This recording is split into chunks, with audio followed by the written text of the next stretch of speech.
live on CBC, Hockey Night in Canada, brought to you by Molson, Canada's name in beer since 1786, brewers of Molson Export Ale.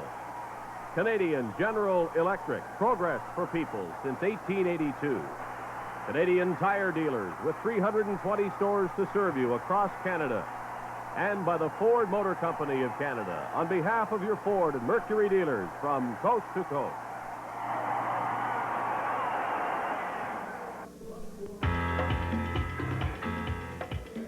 Hockey Night in Canada presents the road to the Stanley Cup Final. And as the playoffs reach a crucial stage for Buffalo and Minnesota, we present special live coverage of both games. Good evening from the Spectrum in Philadelphia. We're ready for Game 5 and a last chance for the North Stars, whose problems are now complicated by injury. Steve Kristoff will miss, and so will defenseman Kurt Giles. And although the North Stars proved they can win in this building in Game 1, they have been stymied by the Flyers ever since. So tonight has to be their night. And to describe the action in Philadelphia, Don Whitman from Winnipeg and Dick Irvin from Montreal will join our telecast team from the Spectrum. And we also have a full telecast crew over in Buffalo. With a preview of that game, let's go now to Brian McFarland and Dave Hodge in Buffalo at the Auditorium with a preview. Hello from Memorial Auditorium in Buffalo, New York. This is Brian McFarland along with Dave Hodge reporting on the semifinal game, Game 5 between the Sabres and the Islanders. And Dave, the Sabres are hurting tonight. They're without Craig Ramsey. They're also without Derek Smith. They've got several other hurts. And I believe there's a surprise in goal for the Islanders tonight. Well, the goaltending decisions of coaches Scotty Bowman and Al Arbour are interesting, both of them. Bob Sauvé will play his second straight game for Buffalo, the first time that Scotty Bowman has gone away from his alternating system in these playoffs. And the New York Islanders have Chico Resch in goal. He's only played 2 periods in the playoffs, but they chose Resch ahead of Billy Smith. The goaltending interesting, and so should the game be interesting. Now back to John Wells in Philadelphia. Thank you, gentlemen, and we hope everyone enjoys our special live presentation coverage of 2 games, both Game 5 in the semifinal series from Buffalo and from here in Philadelphia. We'll see if the North Stars and the Sabres can extend this semifinal round. Our Stanley Cup playoff coverage will continue in just a moment. There's a great new sport in town. It's fast, it's fun, it's all year round, so grab a friend and come on down. Let's go Bobcat. Go on Bobcattin's easy with one of the lowest prices and highest fuel economy ratings. It's fun, too, with standard features like a 2.3-liter engine, sporty 4-on-the-floor, racket pinion steering, good-looking bucket seats, and AM radio. Fun run for the money. Let's go Bobcat. All yours in our 2-door, 3-door, and sporty wagon. Go Bobcattin. At the sign of the cat. Old Harv here didn't believe me when I told him we were going to reside our entire house in just a few days. But he didn't know we were using Masonite hardboard siding. I don't believe it. With Masonite hardboard siding, you don't need special tools. So it's really economical doing it yourself. I don't believe it. And this baked-on space-age finish will stay looking great for years. I don't believe it. Masonite hardboard siding. See your building supply dealer.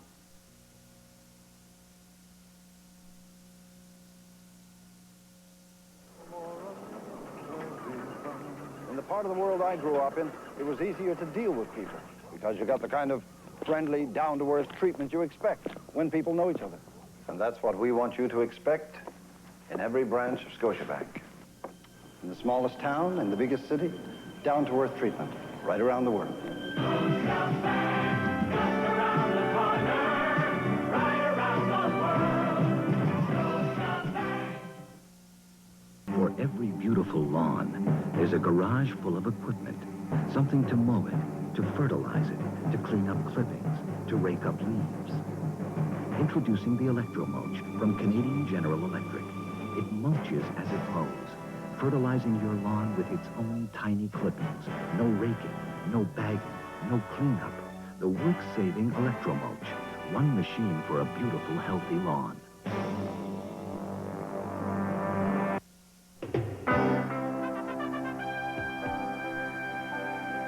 Game 4, Tuesday on Long Island. The Buffalo Sabres trailing 3-0, and their backs to the wall.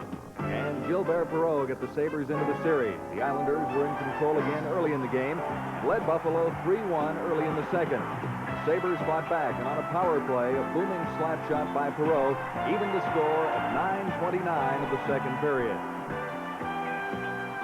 And just 2 minutes after that, Don Luce made the play, and Perreault finished it off, beating Billy Smith cleanly as the Sabres took the lead and the advantage for the first time in the game on Long Island. Gilbert Perreault finally igniting the Buffalo Sabres against the New York Islanders.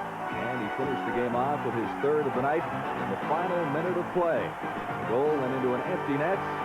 For Perreault, the hat trick. And finally, some happiness in Buffalo. As the Sabres won their first game 7-4. Also on Tuesday, in Minnesota, the North Stars had some chances and also some tough luck. The star of the series for Philadelphia so far, Bill Barber, got credit for the go-ahead goal for the Flyers. The shot that really counted came from the North Stars' Brad Maxwell and deflected in off Gary Edwards' pads for a 2-1 Flyer lead. Then in the third, it was Barber again. This time, he claimed a loose puck in the North Star zone and put the game winner past Edwards, his sixth goal in the past 2 games for Bill Barber. And the Stars got within one later in the contest as Mike Polish counted at 13:46. But Phil Meir kept the North Stars at bay for the rest of the game as the Flyers took the 3-1 series lead. So the road to the Stanley Cup continues tonight with 2 games.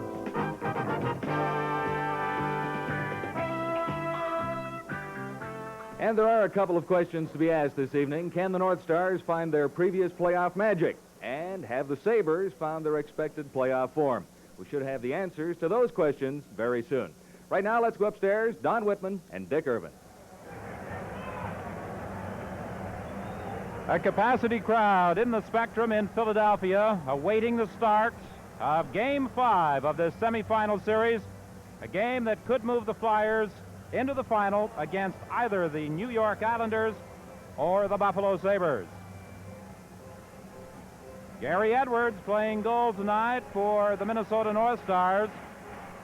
Edwards has had a lot of work in this playoff series, and Edwards was the choice of Minnesota coach Glenn Sonmore for tonight's 5th game. Phil Meir, who is unbeaten in playoff activity, is in goal for the Flyers. He has a rather spectacular 1.59 goals against average in posting 4 wins in the playoffs. Wally Harris is the referee. Ray Scapanello and Gerard Gauthier are the linesmen. From the face-off, Bobby Smith flips it into Philadelphia territory. DuPont goes back of his own goal. Up along the boards, it's kept in by Greg Smith. Now Daly goes into the corner. Daly on the wing to Holmgren. He pokes it into the center ice area to Propp to Linseman, cutting in on the wing. Linseman is upended. No penalty called in the play. It's cleared into the center ice area and brought in offside by Bob Daly. No changes in the lineup for the Philadelphia Flyers as we look at the referee for tonight's game. Wally Harris, he's in the barrel, as the referees like to say, with this capacity crowd looking on. Flyers, same lineup as was the case a couple of nights ago in Bloomington in Game 4. North Stars have a couple of changes. Kurt Giles and Steve Kristoff injured in Tuesday night's game, not in uniform.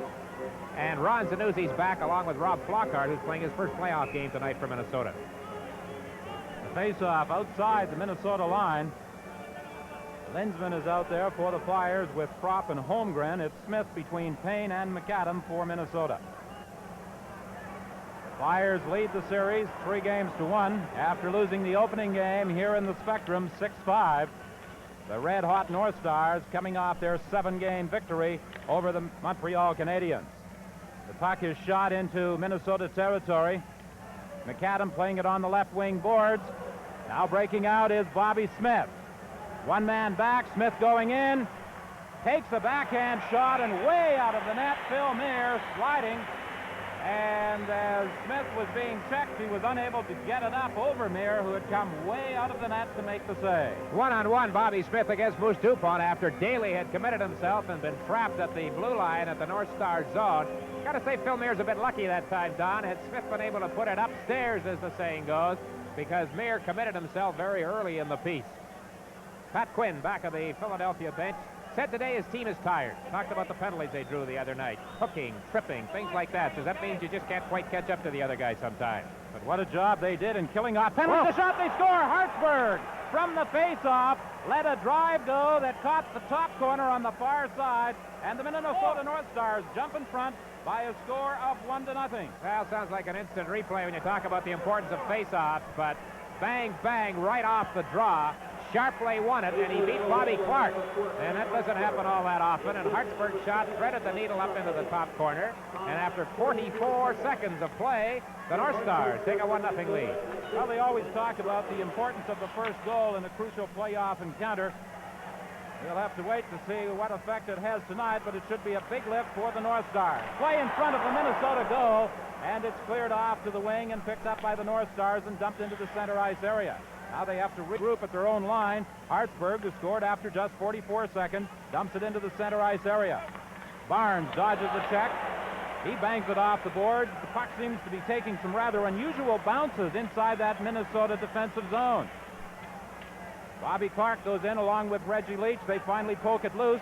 Leach leaves it there for Clark. Clark out in front, and Barber was unable to get his stick on it. Clark falls against the boards, and finally McCarthy pokes it into the center ice area. Coming back for the Philadelphia Flyers. Barber over to Leach, shot right on, save made by Edwards. Inside the Minnesota zone, it's McCarthy flipping it down the ice, and Barnes goes back after it. 18:10, the time remaining in this opening period. A goal at 44 seconds by Hartsburg has given Minnesota the lead. The North Stars attempting to center it. It's picked off by the Flyers, brought out to center ice, and the play is broken up there by Maxwell, who shoots it back into Philadelphia territory. On the left side now, it's Kelly. A lead pass for McLeish. McLeish breaking in. He couldn't get a shot away. A penalty upcoming against the North Stars. Fred Barrett hauling down McLeish, and the first penalty of the game. From the Spectrum in Philadelphia, this is Stanley Cup 80. You're feeling clean and alive. You're feeling good with New Dial. New moisturizing Dial leaves you feeling dial clean, but it doesn't leave your skin feeling dry. You're feeling clean and alive. You're feeling good with New Dial. New moisturizing Dial, the deodorant soap that doesn't leave your skin feeling dry. You're feeling clean and alive. You're feeling good with New Dial. Fred Barrett of the Minnesota North Stars is in the penalty box. He's off at 2:15, hooking the call. I guess you might call that a pretty good penalty, Don, because McLeish had a stride on him down the left side. There's the infraction, so the Flyers get the first power play chance. Face off to the right of Edwards. From the draw, back to McLeish. McLeish over to the other side to Daly. Back to McLeish. He winds up scoring!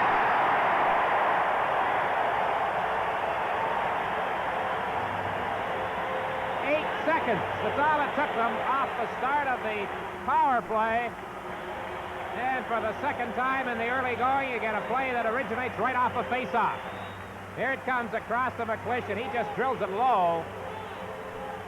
This one seemed to go underneath the leg of Edwards. He almost kicked too far on that play. I think he may have been partially screened as well. Likely guessing on it, probably couldn't see it. And it's a 1-1 tie. So the teams trade goals here before the game is 3 minutes old. Rick McLeish is 6th of the playoffs. Well, he fired it low. That's what coaches like to see. From the face-off, Watson brings it in on the left side. He takes a shot just wide of the far corner. Play inside the Minnesota zone. Holmgren trying to center it. It's taken into the corner again by Holmgren. Fighting for it along the boards. Greg Smith and Holmgren. Finally, it's pulled loose and played back into the corner. Kelly now in the corner. Gets it to Holmgren. Holmgren moving in, fakes the shot, tried to go around the defenseman. It was pulled loose, and it's picked up along the boards by Smith. He's bodied by Kelly. They fight for it along the boards. Some jostling taking place in the corner, and finally it's whistled down, and we have a stoppage in play. And Bob Kelly getting a round of applause for his tenacious forechecking inside that Minnesota zone. Well, there's Glenn Sonmore, coach of the North Stars. Said before the game, asked, what are you going to tell your team?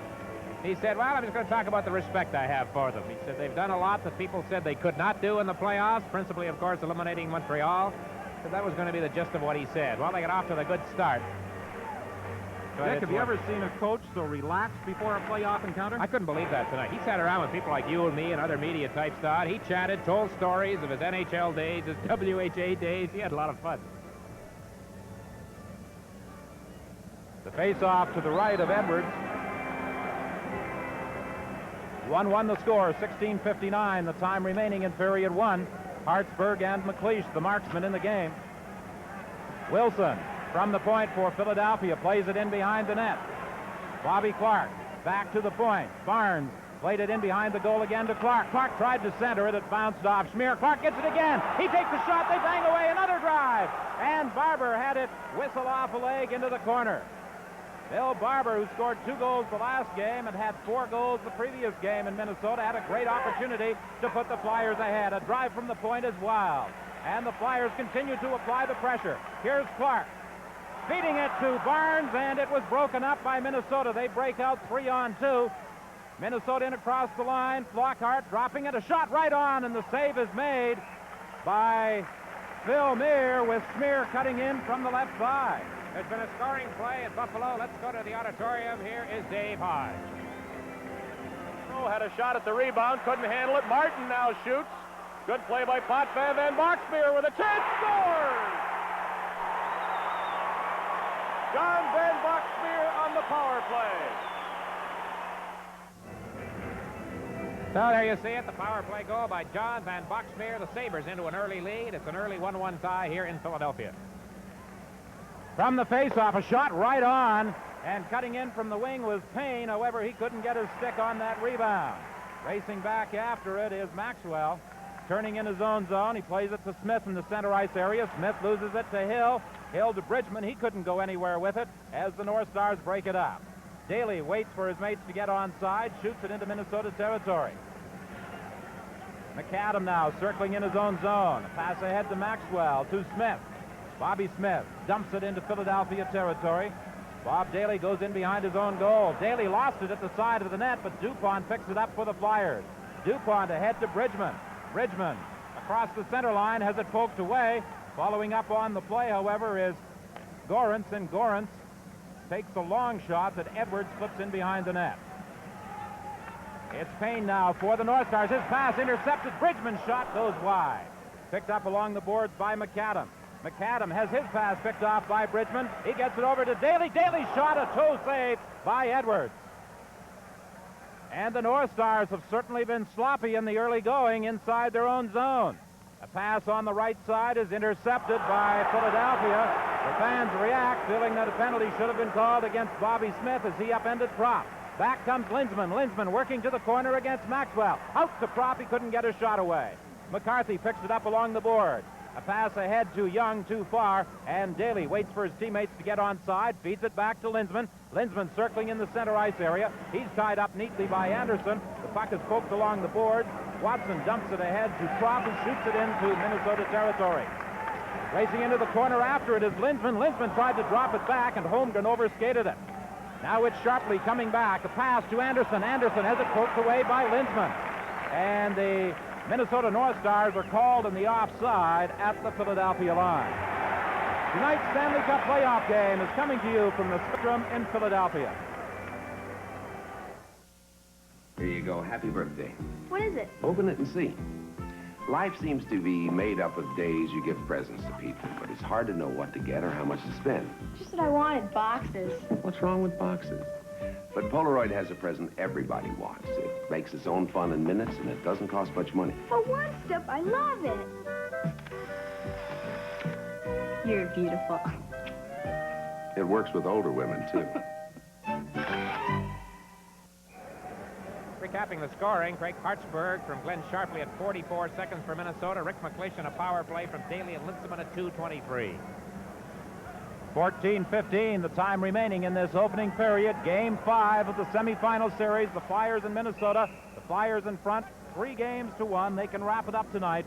Icing is called against Philadelphia. The faceoff will go back into the Philadelphia zone. Craig Hartsburg, the marksman, at 44 seconds, giving Minnesota that early lead. Don, you talked about the first goal. The Flyers have scored the first goal 7 times in the playoffs and have won all 7 games. Minnesota has scored the first goal 7 times in the playoffs and has won 6 of them. Didn't last long tonight as far as the advantage was concerned. Well, perhaps a good omen as far as the North Stars are concerned, in that they did come up with that first goal. Now it's Barber. Barber has 7 goals in this semifinal series. Of course, the big outing was that 4-goal splurge and a 5-3 win in Minnesota. Bob Kelly has used somewhat sporadically, but he gets things going when he's on the ice. I tell you, he did his thing there a little while ago. He's the second only to Bobby Clark in point of seniority right now on the Philadelphia team. Always seems to, whenever I see him play, basically against Montreal, he always seems to play so well, and things happen when he's out there. I'm surprised they don't use him more, especially in games like this. So far, Pat Quinn has opted basically to go with 3 lines in this series, and perhaps that accounts for the reason, as you mentioned earlier, that some of the players are just a little weary. Maxwell in the center ice area for Minnesota. He shoots it into Philadelphia territory off the boards. It's picked up by Wilson ahead to Barber. Some activity in front of the net, and Barnes and I believe it was Eves were mixing things up. Barnes is going to get a penalty. This is Stanley Cup 80 from the Spectrum in Philadelphia.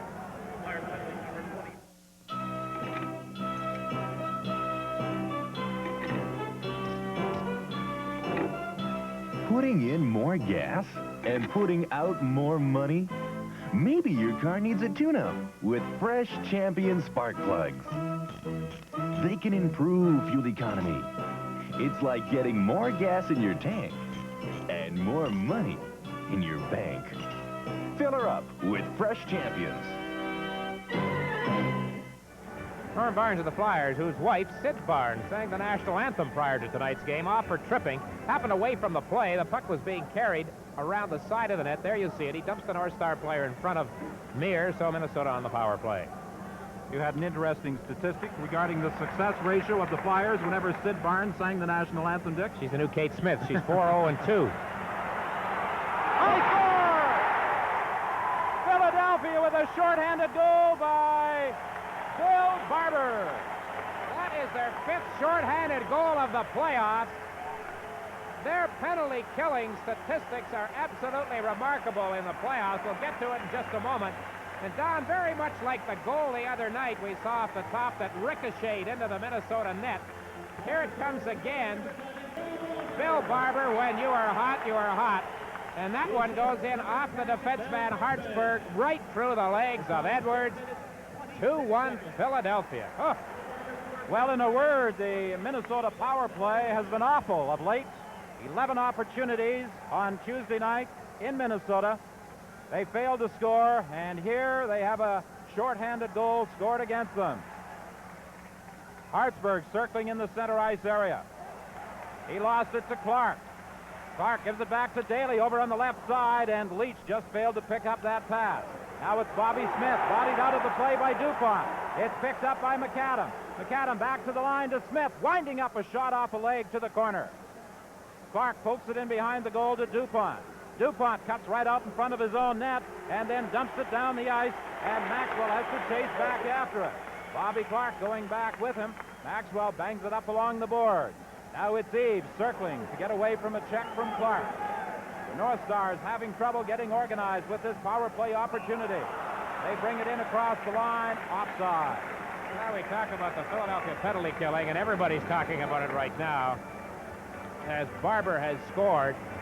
The Flyers have been shorthanded, counting this penalty right here, 70 times in the playoffs. They've had only 7 goals against. That was their 5th shorthanded. You want to look at it, 70 shorthanded situations. They're only -2 in playoff competition. And I think they're psyching the North Stars out, Don. This is just a dreadful power play so far on the part of Minnesota. Well, everyone has been trying to figure out what the Flyers have been doing differently in that shorthanded situation. They have moved away from the box that you see so many teams play. They seem to be sending a man after the North Star player with the puck, and it's been working effectively.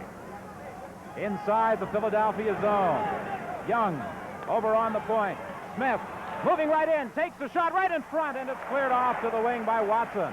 Picked up by Young. Young over to Smith.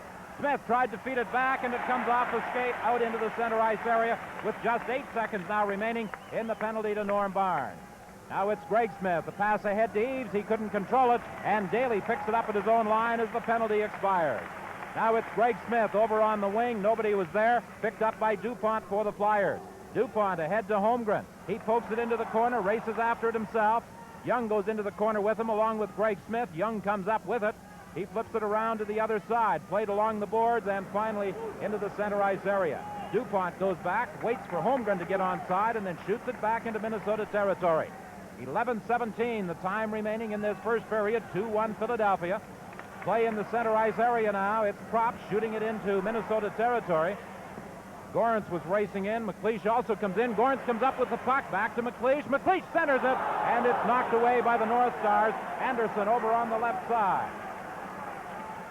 A long drive that goes off the glove and in behind the Philadelphia goal. Finally, it's dumped down the ice by Propp. Going back after it is Schmier. As he touches it, icing is called against Philadelphia. With the score, Philadelphia 2, Minnesota 1. This is Stanley Cup 80. The Mach 2 by Arrow. A tapered shirt that fits you perfectly, because only the Mach 2 is tailored to the contours of your body, with a dart here and here. Has sleeves the length you choose, and if you wish, a patented marked collar. The only collar shaped to fit the cone of your neck. That's the Mach 2, the perfect tapered shirt. Fittingly made only by Arrow. Here at the Philadelphia Spectrum, this is Dick Irvin along with Don Whitman, John Wells. It's a 2-1 Philadelphia lead, 10:42 left here in the opening period. 1-0 the Sabres ahead in the Buffalo over the Islanders. We'll bring you highlights of that game throughout our show. The face-off to the left of Phil Meir. The puck comes back to the line. Barrett takes a shot off a leg, and it's picked up by Barnes, who goes in behind his own goal and dumps it on the wing to Clark. Clark tried to play it off the boards into the neutral zone, but it's kept in by Minnesota. Now Barnes goes behind his own goal again. He's bodied out of the play by Anderson. It comes up to Clark, who deflects it to center ice. Youngins goes back after it, circling, firing it back in, but trapped in across the line, way offside, was Kent-Eric Anderson. Well, there is Bobby Clark. Watching him the other night playing in Game 4, it was like deja vu back to 74 and 75. His goals and assists, while they count, of course, that's not really the Bobby Clark story. You have to wonder, Don, in the balloting right now, if they were taken for the Conn Smythe Trophy. He might not win it, but he has got to be considered the way he's led this team again. He's done a superb job. I watched him perform in that initial series, the preliminary round against Edmonton. 2 of those games went into overtime, and Clark did a fabulous job for the Flyers in both those overtime victories, one here at the Spectrum and the other at the Coliseum in Edmonton. Maxwell going in behind his own net. Up along the boards to Payne, who clears it to center ice. In the center ice area, it's Bridgman for the Flyers. A long shot that Edwards stops and leaves at the side of the net for Hartsburg. Hartsburg up along the boards to McAdam. And a pass into the Minnesota zone is offside. And now a report from Buffalo, and here is Dave Hodge. Here in Buffalo, John Van Boxmeer has given the Buffalo Sabres a 1-0 lead on the power play from Martin and Garrett, 1:52 into the first period, and Bob Save has made a remarkable save on Brian Trottier to keep the score from being tied. So it's 1-0 Buffalo. Let's go back to Philadelphia.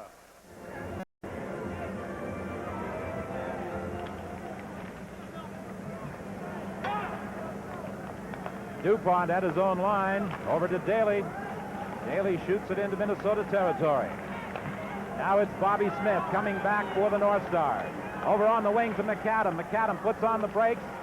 He's bodied. The puck goes loose. The North Stars finally pick it up. It's McAdam circling, going into the corner. Tried to center it. Smith was tied up by DuPont. The puck goes loose. Smith still having difficulties. Finally, he managed to center it as he was being harassed by DuPont, but there was nobody there. Now Hartsburg fires it back into Philadelphia territory. Racing in after it is Smith. He leaves it now for Anderson. It's centered, and trying to deflect it was McAdam. He was upended, and back come the Flyers. It's fired into Minnesota territory. Maxwell goes into the corner after it. And the North Stars come back, led by Brian Maxwell, 9:04, the time remaining in this first period. Philadelphia in front, 2-1. Goals by Barber and McLeish. A pass on the left side to Prop. He deflects it into Minnesota territory. Racing after it is Linseman along with Greg Smith. Smith got to it first, and icing is called against Philadelphia.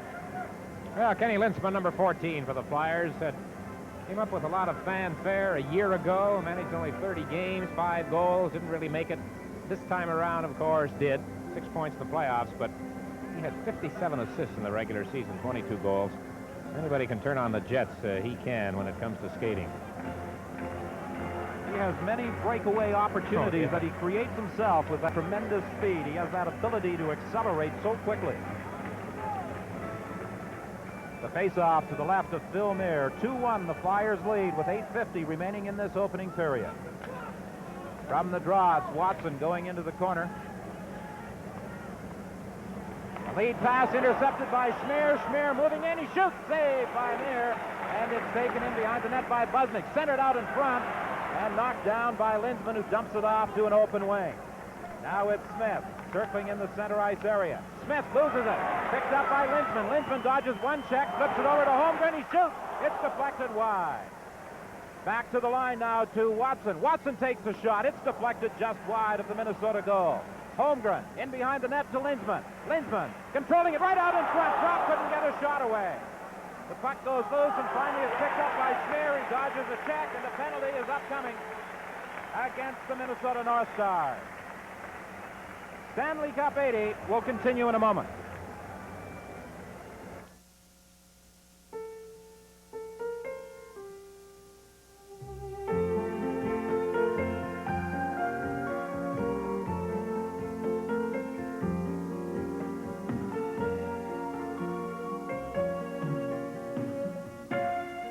It takes calm, unhurried patience to brew Bradol, so take the time to appreciate it.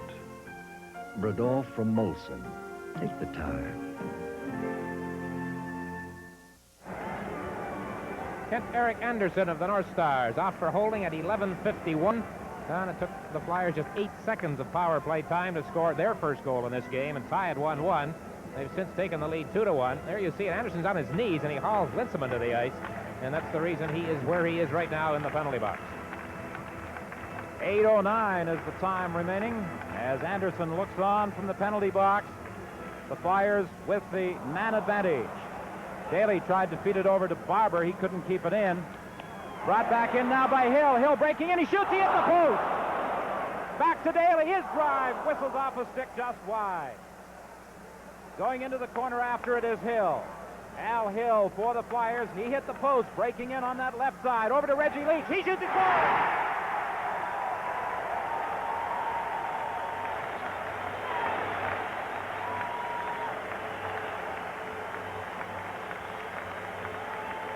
Reggie Leach, the gunner, but give Al Hill the credit for being a big man on this play.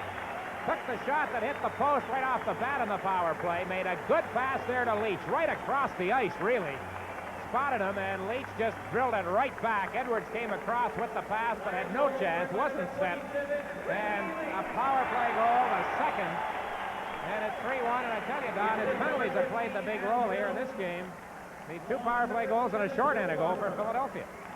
Penalties have played a big role in the series with the ineptness of the Minnesota power play in Game 4 on Tuesday night.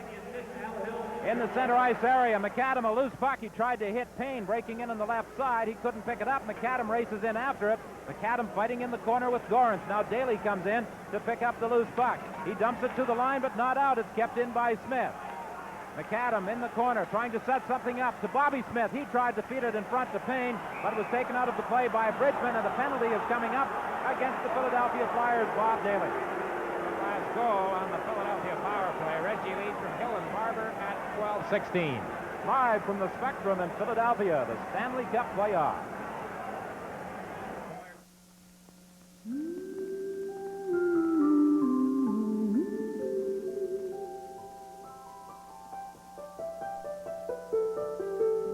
Providing their share of the family income makes a lot of sense to a lot of women these days. And so does buying life insurance. Think about your future and talk it over with a Mutual Life of Canada agent.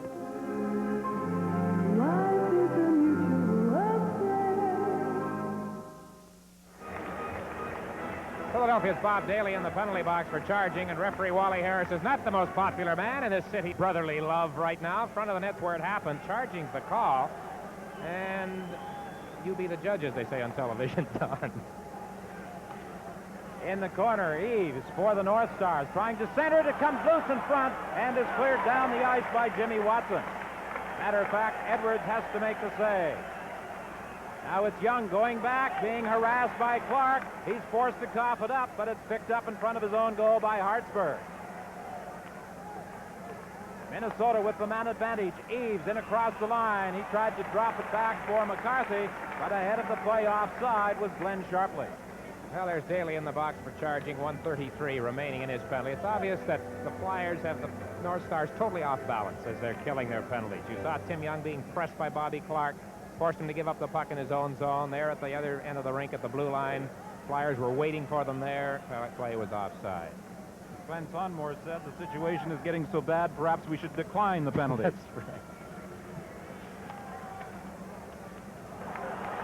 Young having difficulty controlling it. Goes back into his own zone to Eves, over to Hartsburg. Some good forechecking on the part of Reggie Leach and Bobby Clark. And now Bridgman comes out to replace Clark. At the line, it's poked back out by the Flyers. The Minnesota North Stars, with 1:12 remaining in the penalty to Daly, have to regroup. They try to set up sharply up the line, and it's broken up by Philadelphia. However, Philadelphia was unable to clear on the first attempt. Now Watson goes behind his own goal, up along the boards to Barber, who deflects it down the ice, and Young goes back for Minnesota. Young, a pass over on the wing to Sharpley, and across the line. Sharpley over to McAdam, and it's broken up by the North Star, the Flyers' DuPont, who bangs it off the boards and down the ice. Maxwell going back. 40 seconds remaining in the penalty. 3-1, Philadelphia leading Minnesota. Game 5, live from the Spectrum in Philadelphia. Bobby Smith controlling it as he goes in behind the goal. Smith trying to get things set up, back to the line. Over to the other side to Maxwell. Maxwell faked a shot, tried to get it back to Smith. Smith had some difficulties controlling it. Now he's moving in from the edge of the circle over to the other side to Greg Smith. He couldn't get a shot away. Just 13 seconds remaining in the penalty. A shot is deflected off a stick. It comes back to the line. Maxwell fakes the shot. Now he tries to set it in front, and it's intercepted by Ben Wilson, who clears it ahead to Barber as the Flyers return to full strength. Another effective penalty-killing job by the Philadelphia Flyers, and as Greg Smith races back to touch it, icing is called against Philadelphia. This Stanley Cup playoff game is coming to you from the Spectrum in Philadelphia.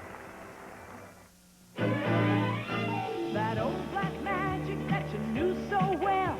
That old black magic with a brand new spell. Our new Thunderbird.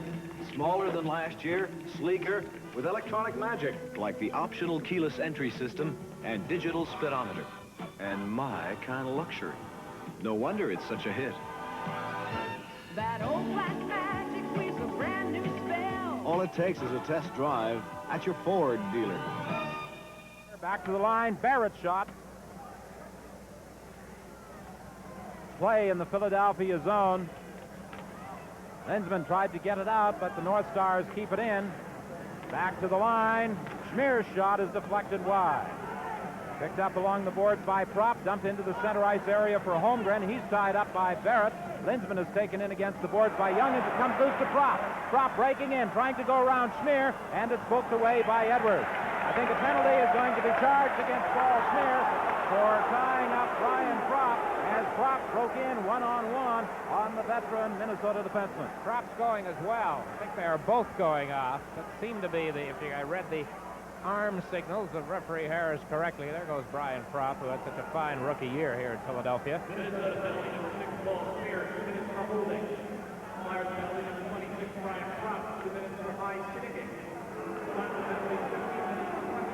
Holding and high sticking as Schmier committed the initial infraction, and then Prop retaliated as they went in against the board. What a cheer went up here a moment ago. They flashed on the board that with 11 points, Bill Barber has just set a team record for points a Flyer in one playoff round. Eves against the boards, couldn't get it out. Now going back in behind the goal, the Flyers' Holmgren trying to poke it loose. Finally, it's picked off by Eves. Eves starts back for Minnesota. Eves in the center ice area and across the line. takes the shot that deflects high to the corner. Picked up by Holmgren. Holmgren cuts in front of his own goal. What a big season this fella has had. Holmgren cutting in from the wing. Right in front. They bang away, and Edwards somehow kept it out. It comes loose. Linsman, stalling, takes the backhand shot. It's banged off the boards by Greg Smith. Daly keeps it in. His shot goes wide. Edwards has lost his stick as they fight for it in behind the net. Hartsburg finally managed to poke it free, and the Minnesota North Stars bring it out into the center ice area. Some tremendous action in front of that Minnesota goal with 3:35 remaining, and the Flyers came very close to increasing their advantage. Bridgman now breaking in, gives it to Daly. He's banned on the shot. Hartsburg takes it in behind the goal. He's tied up by Bridgman. There's going to be a penalty here to the Philadelphia Flyers, Mel Bridgman. I don't think Wally Harris is going to be invited to any post-game parties here in Philadelphia tonight. Bridgman to the penalty box. It comes with 46 seconds left, and the penalties to Prop and Paul Schmier. And there you hear the crowd reaction.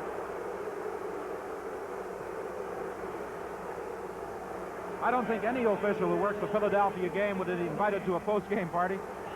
All right, another report from Buffalo. Here's Dave Hodge. Here in Buffalo, the Sabres have had a slight edge in play over the New York Islanders in the first period. We've got 5:57 on the clock. The Sabres lead at 1-0. Here they go in again, and Resch came up with a save and holds it in his pads. I'm here with Dave Hodge, and the Sabres almost went ahead by 2. They lead 1-0 on the goal by John Van Boxmeer on the power play. There have been 2 fights, Lane and Ruff, Dudley and Langevin. 5:51 to play first period. Let's go back now to Philadelphia. Well, there was Dave Hodge doing his imitation of Brian McFarland in the first period. You see it, Buffalo 1, Islanders no score. 3-1 here, and it's been an interesting game, but the Flyers have taken full advantage. They've outshot the North Stars 9-6. Minnesota hasn't had a shot down in over 5 minutes now, including a power play situation.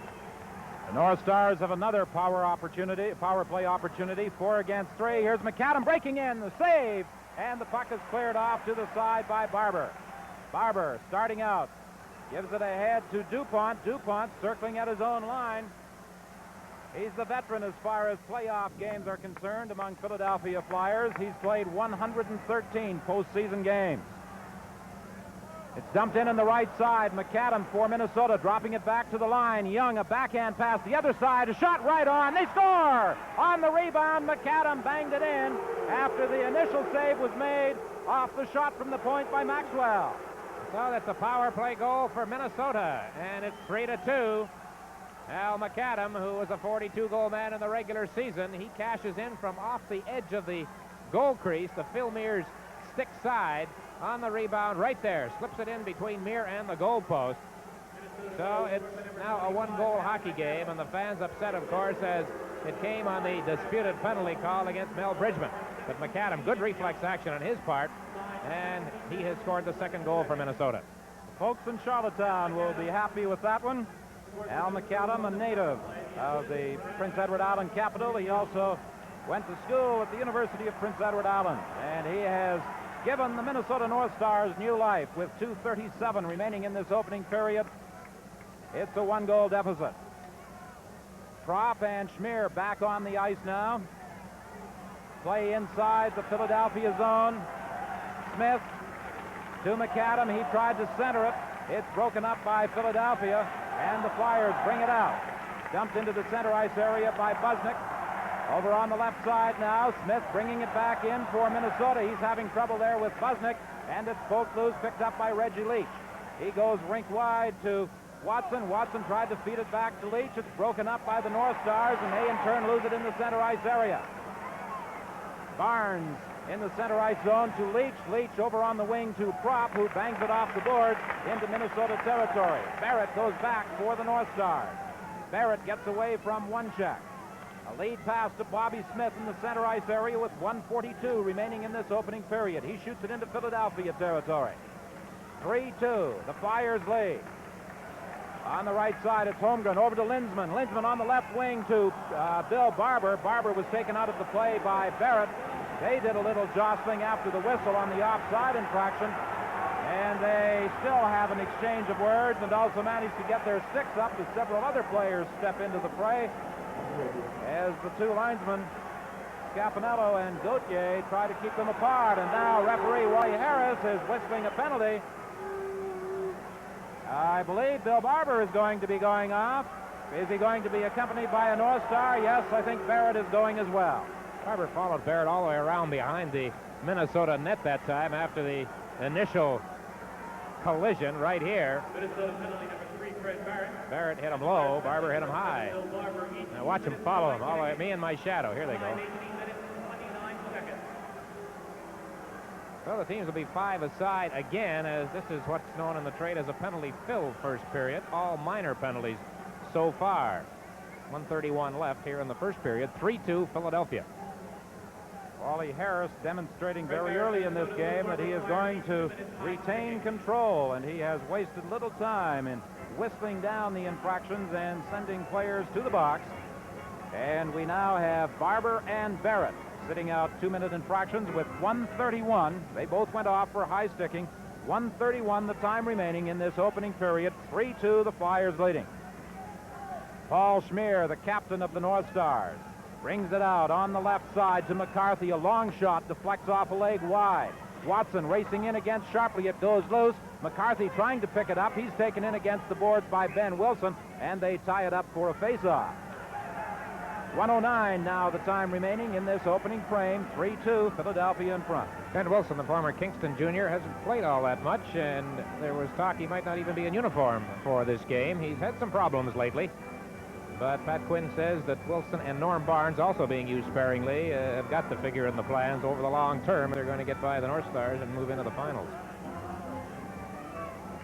Face off to the left of Mir. Sharply moving people around as he goes into the circle against Bobby Clark. Clark gets the draw. Daly goes back in behind his own net for Philadelphia. Long pass to Clark at the line. Clark breaking in against Hartsburg. Clark racing in, a backhand drive, and Edwards makes the save. Schmier dumps it ahead to the line. 52 seconds remaining. The North Stars lost control. Clark takes a shot. It deflects off a leg. Now it's Daly in the corner. Daly for Philadelphia. Back to Clark. Clark over to the other side. DuPont shoots off the side of the net. It deflects in front of the goal. Then it comes back to Daly. Daly, a drive, he scores!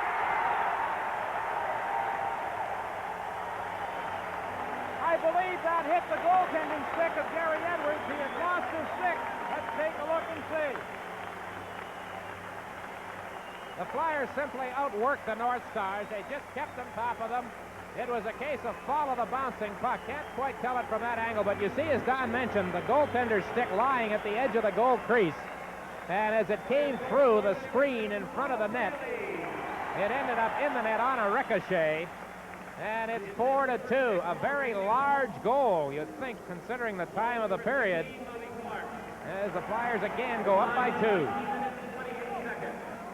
19:28, the time of the goal by Daly, restoring Philadelphia's 2-goal advantage. The puck is shot into Minnesota territory, and as the North Stars, Maxwell races back to touch it. Icing is called against Philadelphia as you look at Philadelphia captain Mel Bridgman. 6 goals, 9 penalties, 20 shots on goal. It's been that kind of a first period here at the Spectrum.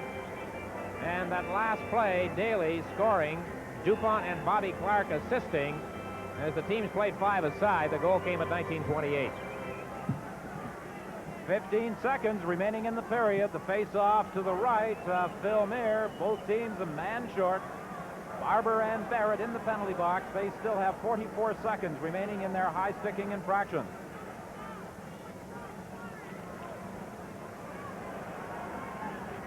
From the face-off, it's picked up by McLeish. He gives it back to Bridgman. He glances up at the clock before circling in his own zone. A lead pass to McLeish. 5 seconds remaining. They're not going to get a shot away. It's dumped in across the line. The horn sounds to end the opening period. And the Philadelphia Flyers, with some hard work, particularly in that Minnesota zone, will go into period 2 with a 2-goal advantage. 4-2 Philadelphia right here. Let's check in at the auditorium in Buffalo. This is Dave Hodge with Brian McFarland at Buffalo's Memorial Auditorium. 1:04 remaining in the opening period, and the Sabres have a 1-0 lead on an early power play goal at 1:52 by John Van Boxmeer from Richard Martin and Danny Gare, and we're happy to be able to bring you the final 64 seconds of this first period from Buffalo. Brian, it's 10-6 shots on goal for the Islanders. They've had more chances than they've had shots. They just can't control the puck in front of Bob Sauvé. They got off to a very sluggish start, the Islanders did, and it looked like the Sabres might run them right out. But then I think Al Arbour said, come on, let's knock somebody down out there. Let's tighten up. He also sent 2 men in deep forechecking, and that has helped the Islanders. Until then, it was all Buffalo, and their forechecking was outstanding. Final minute of play coming up as the Sabres nurse a 1-0 lead. Chico Resch in goal for the Islanders has trouble with it, and Goring knocked it off the boards. The puck is near the line and out, and Lindy Ruff. Backhand pass, Sealing has it, looking for a man. That was loose, but it didn't get there. And the Islanders with Bob Nystrom move over the Buffalo line. Nystrom waits, centered it, and Botvag got his stick on the puck, but it went harmlessly wide. Ruff trying to move it out. The Sabres now do get it out just over the line. 30 seconds remaining in the opening period. Buffalo 1 and the Islanders nothing. Play has been rather tentative the way you're seeing it through much of this period, except during power plays, and there have been 2 for each team. The Sabres scored on one of theirs. The Islanders came close on both of theirs. Here's Nystrom moving over center. In on the line, has a man with him. That's Lorimer. He goes to the puck now. Didn't get control, and again, a good example of what's been happening in the first period. The Islanders having the puck near the Buffalo net and not being able to get good chances. Sauvé, too, made a remarkable stop on Brian Trottier. By far the best scoring opportunity for the Islanders. The shots finish up 10-6 in favor of the Islanders, but the scoreboard says Buffalo 1 and New York nothing. Dave Hodge with Brian McFarland in Buffalo. Now let's go back to John Wells in Philadelphia. And so the score in Buffalo after one period of play, 1-0, Sabres leading there. And here at the Spectrum in Philadelphia, the Philadelphia Flyers have moved out in front of Minnesota 4-2.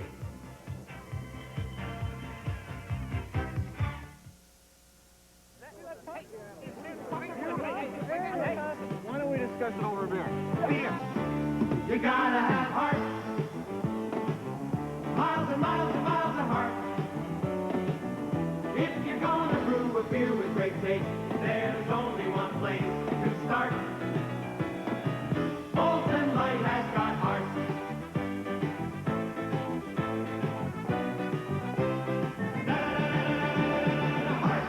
You gotta have taste. You gotta have taste to put the smile upon your face. Smile on your face when people tell you light beer is this. That's when the grin should start. Molson Light has got. Molson Light has got. Molson Light has got heart. Heart. It's got heart. Molson Light has got heart. Join the movement to light.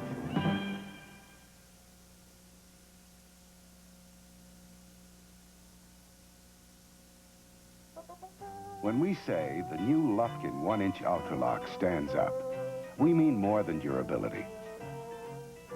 More than Luftcoat protection. When we say the Lufkin 1-inch stands up, we mean it stands up. For more than 2 meters, more than 7 feet. The Lufkin 1-inch Ultralock from Cooper the Toolmaker. Win one of 3 Mercury Capris. Strike gold with Lufkin at your local hardware store.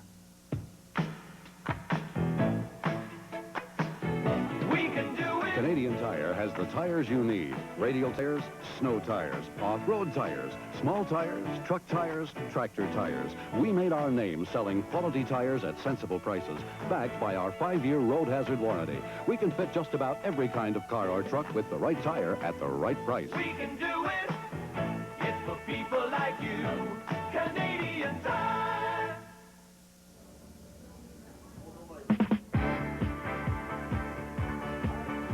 Philadelphia, the Flyers lead the North Stars 4-2 in Game 5 of this semifinal series. At this game at the Spectrum and at Buffalo's Auditorium tonight, the press boxes are jammed to capacity with journalists covering the Stanley Cup for newspapers and magazines around North America and abroad. In this intermission, we focus on one of the best in the business, the Chicago Tribune's Bob Verdi, who started off by telling us how satisfying his occupation really is.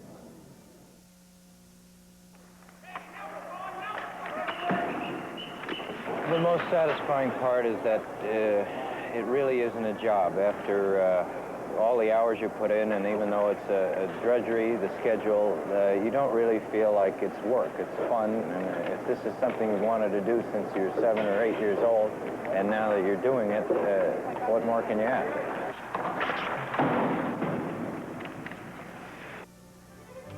Bob Verdi has been following the Chicago Blackhawks for the past 11 years for the Chicago Tribune, and the Hockey News is another publication which regularly features Verdi's column.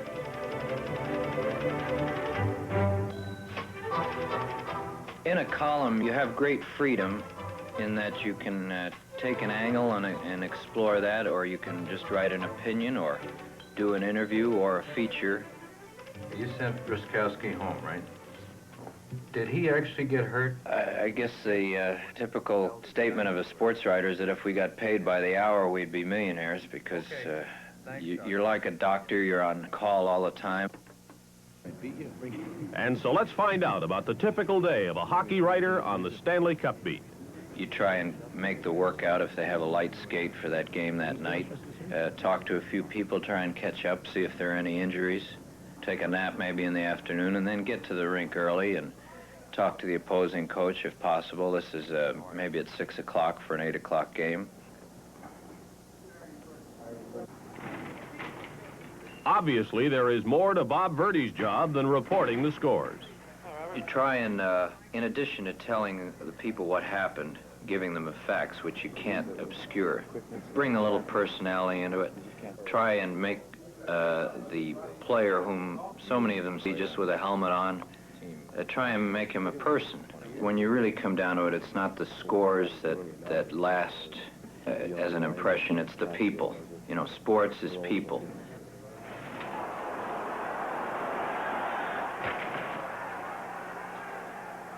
The era of the stop the presses, the extra, read all about it, this hot scoops is pretty much passé. Much of the reason for that is radio and television. Before I can even get a piece of paper in the typewriter, it's on the air. What we have to do is give them every possible thing that TV and radio will give the fan, the viewer, but more. It's just past 10 o'clock here in Buffalo. The second period is over, and I guess all of us are starting to feel the pressure now, the gun to our head. By 1 o'clock, we'll have to have our stories in. This game, because it's a playoff game, may go into overtime. We have to start thinking of our ideas now, and our coordination begins with fellow writers, but that's the name of the game. Now is the time when we start feeling the gun to our head. This is the pressure point.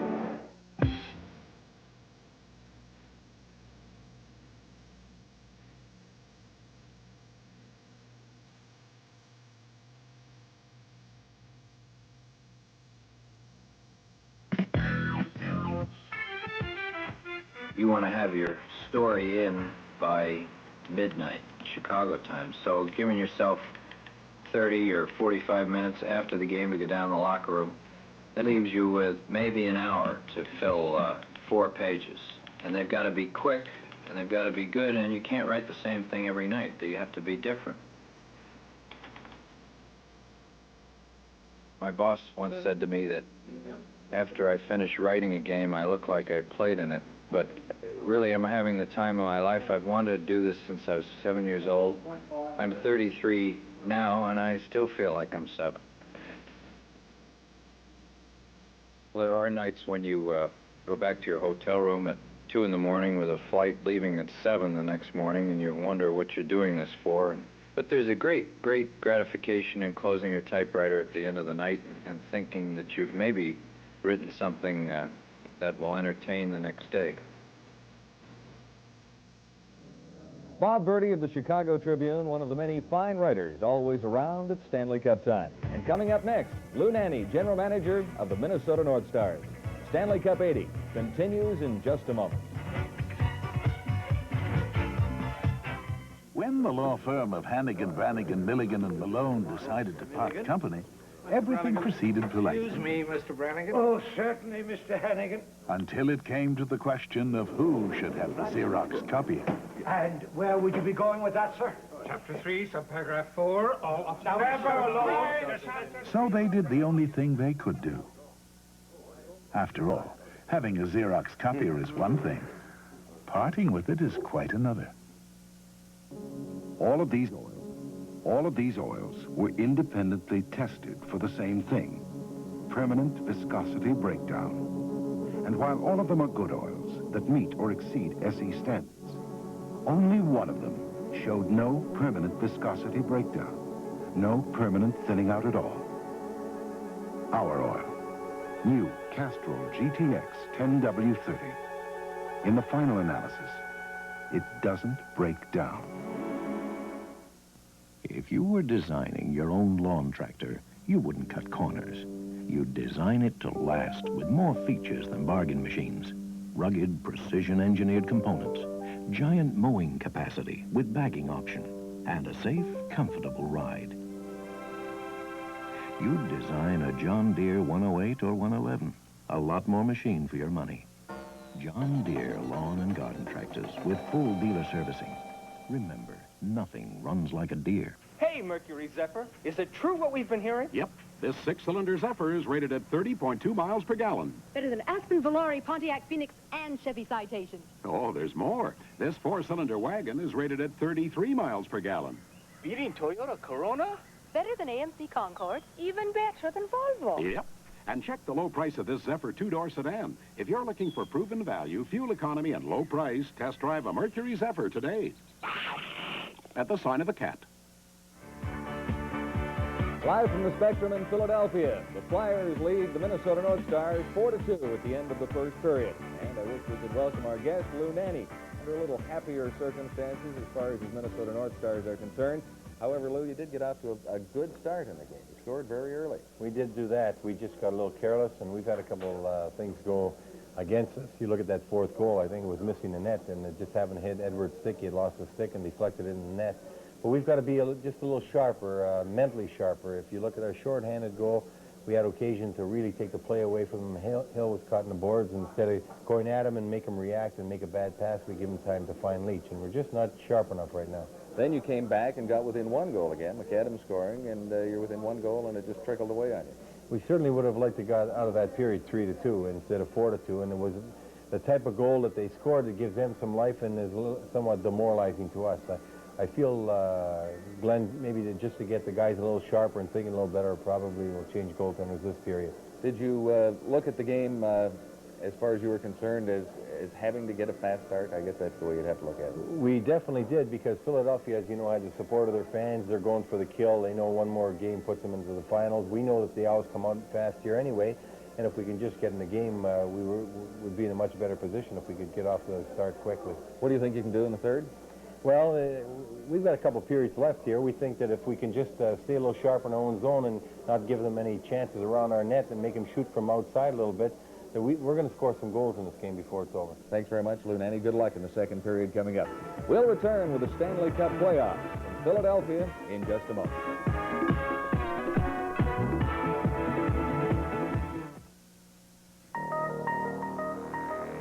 It's here, now, from Everready, the Energizer, energy source of the 80s. To drive, to power, to energize the new world around you.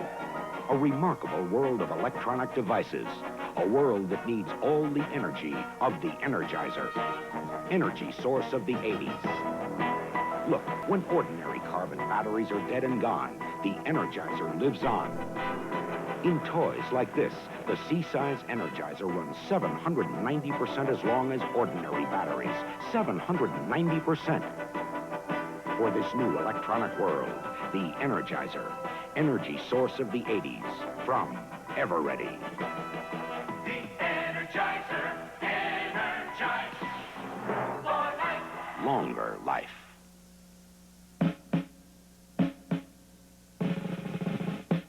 Over 50 kinds of lawn weeds have lost their lives in the ongoing war between weeds and Killex. Canada's leading lawn weed killer. We do not ask you to remember these weeds. Just don't forget easy-to-apply Killex from Green Cross. Killex. Lawns love it. Weeds die for it.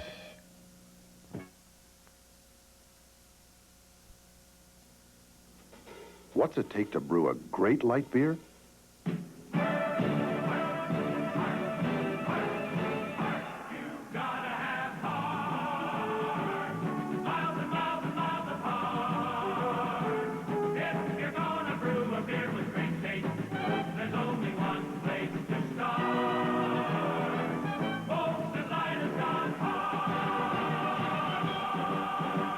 Join the movement to light. Don Whitman with Dick Irvin and John Wells at the Spectrum in Philadelphia. We're awaiting the start of period 2. The Flyers leading 4-2. Hartsburg provided Minnesota with a 1-0 lead at the 44-second mark, but then just 8 seconds after a penalty to Fred Berry, Rick McLeish tied things on a power play. Bill Barber with a short-handed goal, his 7th of this semifinal series at 6:26. Then Reggie Leach with a power play goal gave Philadelphia a 3-1 lead.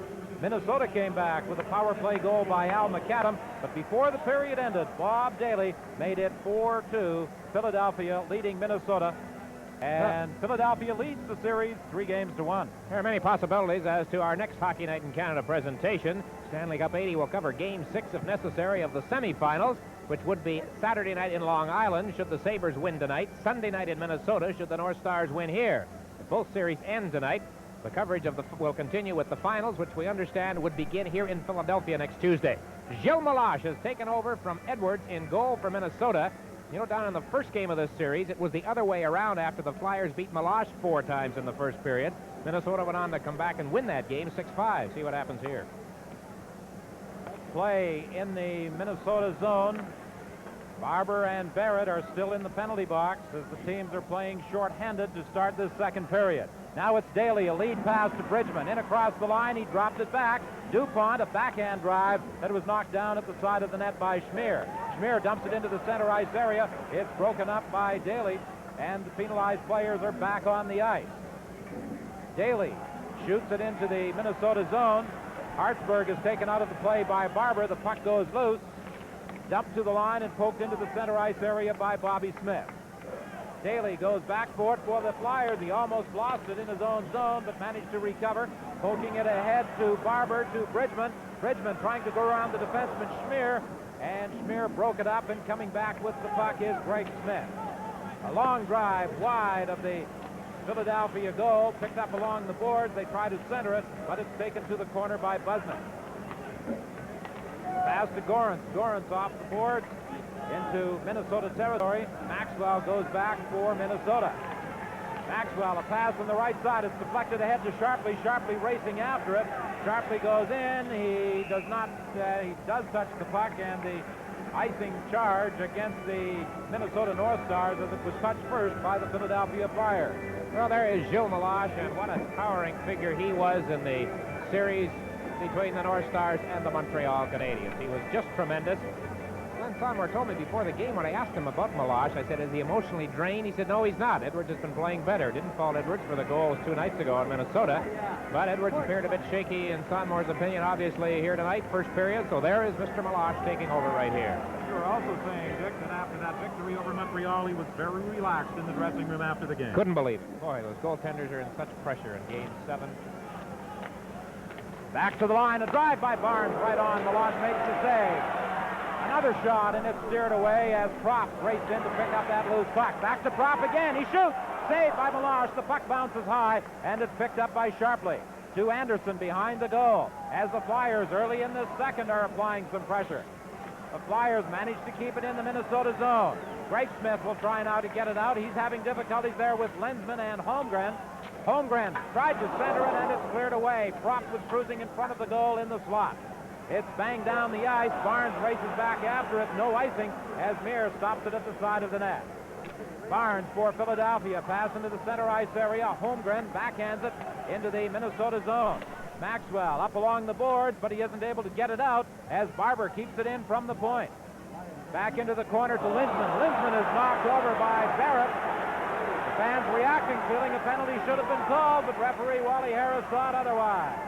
Now it's Zanussi in across the line. A drop pass to Eaves in behind the goal.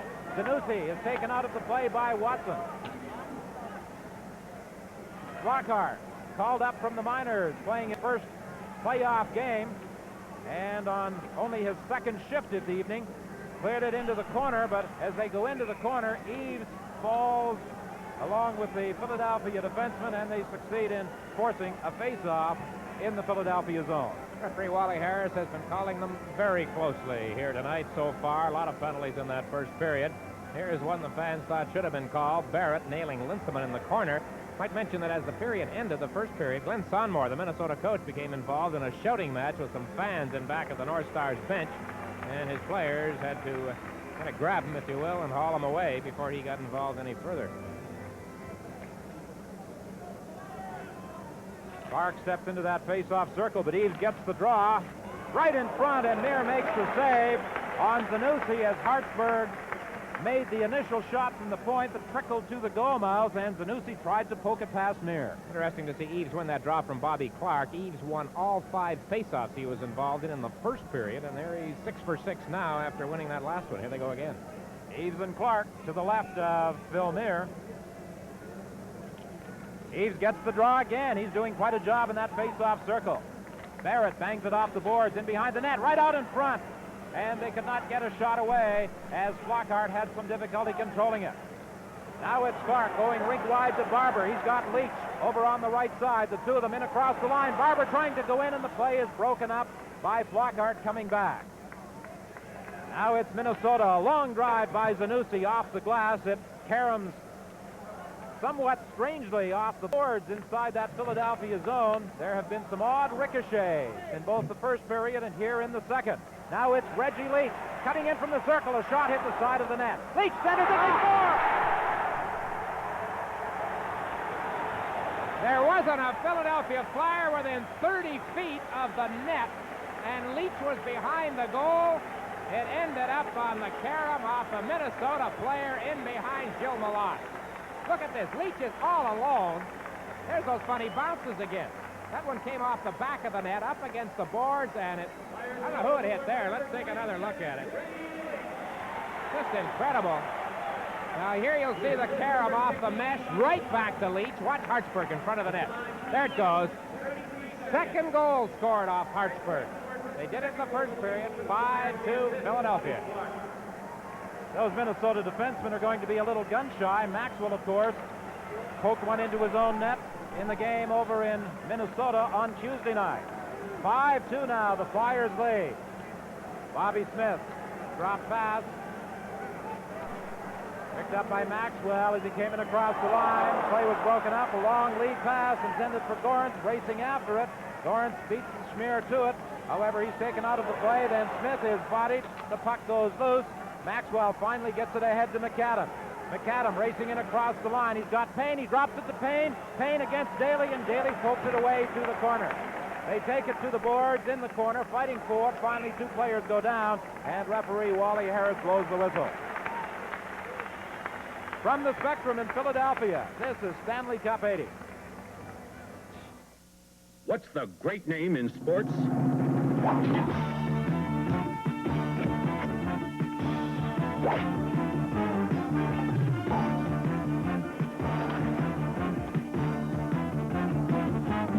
For over 100 years, the name Spalding has been found wherever great athletes meet to test their skills.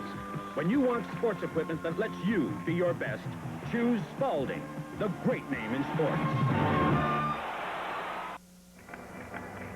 Looking at Pete Peters, if you can peer between heads right there.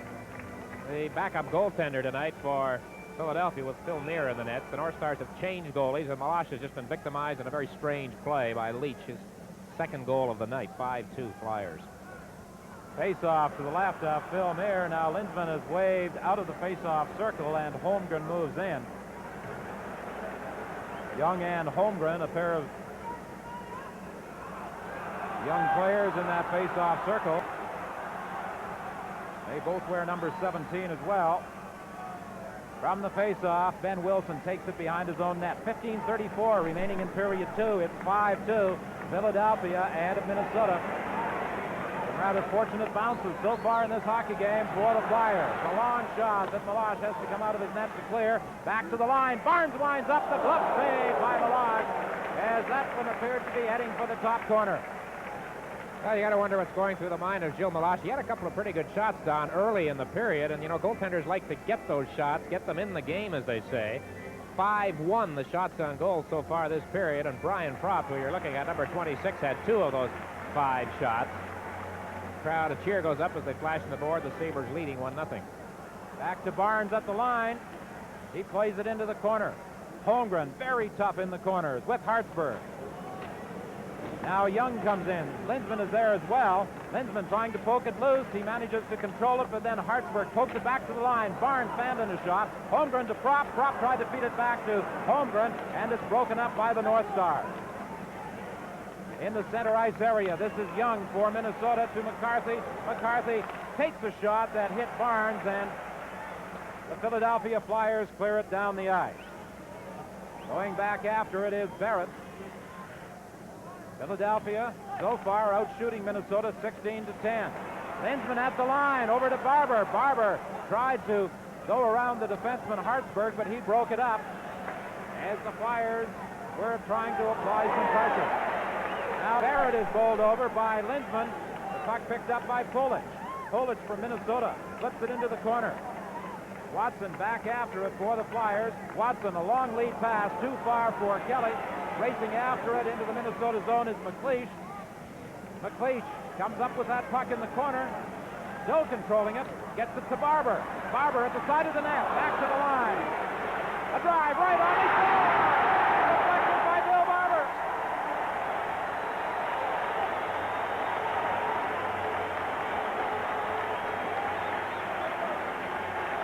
Well, there's the sign man here at the Spectrum.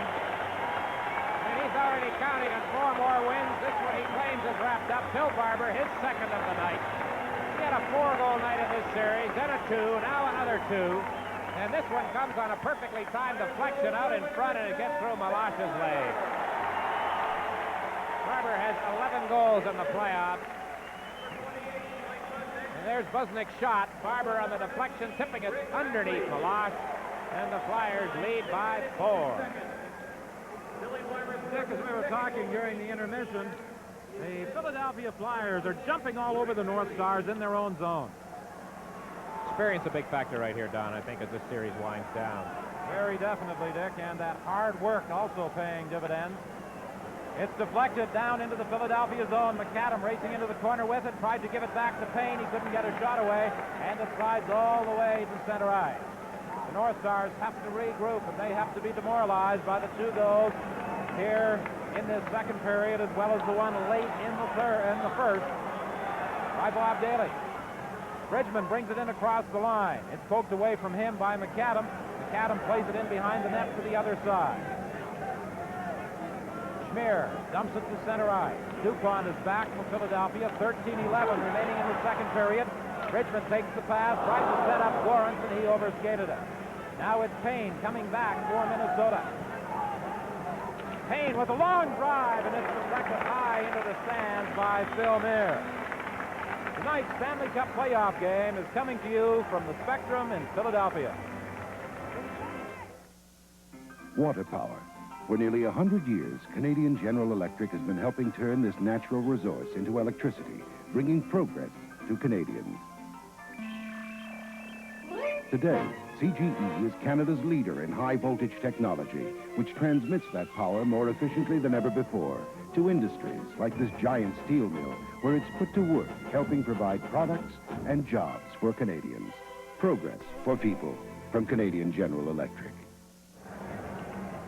We're at the Spectrum in Philadelphia. This is Dick Irvin with Don Whitman and John Wells. Brian McFarland and Dave Hodge are in Buffalo. We're bringing you double coverage of the Stanley Cup semifinal games being played tonight. And it looks very much as though the Philadelphia Flyers are going to move on into that championship round unless Minnesota can get something going in a hurry here at the Spectrum. Holmgren goes in behind his own goal. He's bodied. The puck goes loose to McCarthy. McCarthy back to Hartsburg. A quick shot, and Mayer handled that one, and Barnes picks up the loose puck. It's dumped to center ice, picked off by Bob Kelly. Kelly in across the line, a backhand shot that Meloche clears to the side of the net. McLeish back in behind the goal to Holmgren. Holmgren taken in against the boards by Hartsburg. Kelly comes in to steal it away from Maxwell. Then Kelly is taken out of the play. Holmgren back to the point to Barnes. His drive just deflects wide. Now McLeish racing in against the boards. Behind the net to Kelly. Kelly trying to center it. There was nobody there, and it's deflected into the center ice area. Race after it. Ben Wilson and McCarthy. Wilson got back to it and cleared it into the center ice area. Barnes for the Flyers now. Over on the right side to McLeish. McLeish dodges the defenseman but falls in the process as he was upended by Hartsburg. Now it's Sharpley at the side of the net. A shot right on. The save is made. They center it, and it's cleared off by the Flyers. Ron Zanussi with a great opportunity there at the side of the net, but Mayer came up with the save, and Philadelphia is called on the icing infraction. Well, it goes without saying that these fans are in a very, very good mood as you see them applauding that last stop by Phil Mayer. As the North Stars proved so conclusively in the Montreal series, they are a skating hockey club. But Don, the Flyers have done their job. They've taken away that part of their game. This is one of the few times that they were able to freewheel down into the Philadelphia zone. And another thing, too, whenever they have gotten into that zone, they've not been able to keep sustained pressure inside the Flyers' blue line. To the left of Phil Mayer, 11:39, the time left in period 2. 6-2, the Flyers lead. They were ahead 4-2 after the opening 20 minutes. Busnick starting out from behind his own net. Tried to play it off the boards. It was broken up, but Jim Watson picks up the loose puck and dumps it to center ice. Now it's Schmier, the captain of the North Stars. Back into his own zone to Greg Smith. He brings it out and then flips it into Philadelphia territory. Racing in behind the goal, Flockhart and Watson succeed in tying it up for a face-off. And now we have a little shoving going on in behind the net, as well as a slight altercation that develops out in front. But I don't think anything serious is going to develop. And Bobby Clark in the middle of it, no surprise there. You think when you see the Flyers in a playoff situation, you have to think back to 74 and 75 when they won the Stanley Cup. But there are only 7 players still with the Flyers who are on the Cup-winning team, the last one they had in 75 when they defeated Buffalo in 6 games. Of course, he was one of them right there, Bobby Clark. And as Dick suggested in the first period, he has to be given some consideration for the Conn Smythe Trophy as the outstanding playoff performer. Although I think if the vote were taken tonight, a fellow named wearing number 7 on this team just might win it. Bill Barber, 9 goals in this series. He would certainly receive the support of the Philadelphia writers and broadcasters. Philadelphia, 6 wins, 1 loss here at home in the playoffs. That 1 loss in the opening game of this series, 6-5 to the North Stars. However, Philadelphia came back the next game with a 7-0 victory. Then they followed up with 5-3 and 3-2 wins at the Mets in Bloomington. They are now on the verge of moving into the Stanley Cup championship round against either the Islanders or Buffalo. Play in the Minnesota zone, brought into the center ice area by Eaves. Eaves has knocked off the puck as it's carried back and across the line by Watson and then dumped back out to center ice. Now it's Clark for Philadelphia. Back to the line to Busnick, over to Watson. Watson plays it into Minnesota territory. Meloche, who took over the goaltending chores from Edwards to start this second period, leaving it there as it's cleared to Zanussi. Zanussi, a long lead pass intended for Flockhart, and it's broken up by Daly. Over on the left side, Bridgman in across the line, trying to center it to Hill. Hill takes the Minnesota player out of the play, in against the boards, and they hold it for a face-off in the North Star zone. Well, you're calling names, Don, like Hill and Kelly, who we talked about in the first period. I think the only time he was on in the first period. Barnes getting work in the second period. Ben Wilson on defense. Pat Quinn going to the bench much more than he did in the earlier stages of this series. And understandably so now with the 4-goal lead. Meloche in this period has faced 7 shots. 2 of them have gone in. 7-4 the shots right now here in the second period. 18-13 overall in favor of Philadelphia. Face-off to the right of Meloche. 6-2, the Flyers lead it. Pat Quinn would certainly like to wrap things up this evening, and I'm sure he'd like to see that series between Buffalo and the Islanders extended to a full 7 games. providing his troops with even more of a rest opportunity. He's been complaining in the newspapers here in Philadelphia about the workload that some of his people have had to absorb because of penalty situations and the fact that many of his players are tired and were in such a state heading into this game tonight. This is Stanley Cup 80 from the Spectrum in Philadelphia. Why don't we discuss it over beer? You gotta have heart. You gotta have heart. Miles and miles and miles of heart. Miles of heart. If you're gonna brew a beer with great taste, there's only one place to start. Molson Light has got heart. It's got heart. Molson Light has got heart. Join the movement to light. Well, back live at the Spectrum in Philadelphia, the Flyers hold a commanding 6-2 lead in the Minnesota North Stars in this semifinal game. In an effort to provide the best possible coverage of this Stanley Cup semifinal, let's now go to Buffalo and join Dave Hodge and Brian McFarland. Still 1-0 in Buffalo. Sabres lead the Islanders on John Van Boxmeer's goal early in the first period at 1:52. We have 11:51 left in the second period. This is Dave Hodge with Brian McFarland and Game 5 of the Sabres and the Islanders. The Islanders trying to advance to the Stanley Cup final here tonight. Van Boxmeer, the goal scorer, behind the net, is being chased by Goring, who took it away, and a shot didn't get to Sauvé. Langevin from the point, that deflected off Sealing, and Sauvé will play it safe and hold it. Oh, that Butch Goring can hurt you in so many ways. He stole the puck away from Van Boxmeer. He's had a big game here tonight, scored the only goal so far on the power play. 1:52 into the first period.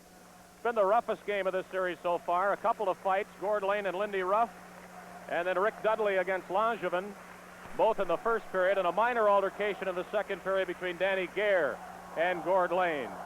This Buffalo crowd noisier than it was in the first two games of this series, perhaps indicating the situation now. The Sabres must win or be eliminated. Goring and Perreault in the draw. Goring won it, got it to Lane at the point. Puck will bounce.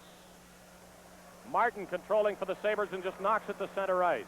Both teams have been, when in doubt, just clearing the puck out of the zone, and there's been a lot of play between the blue lines.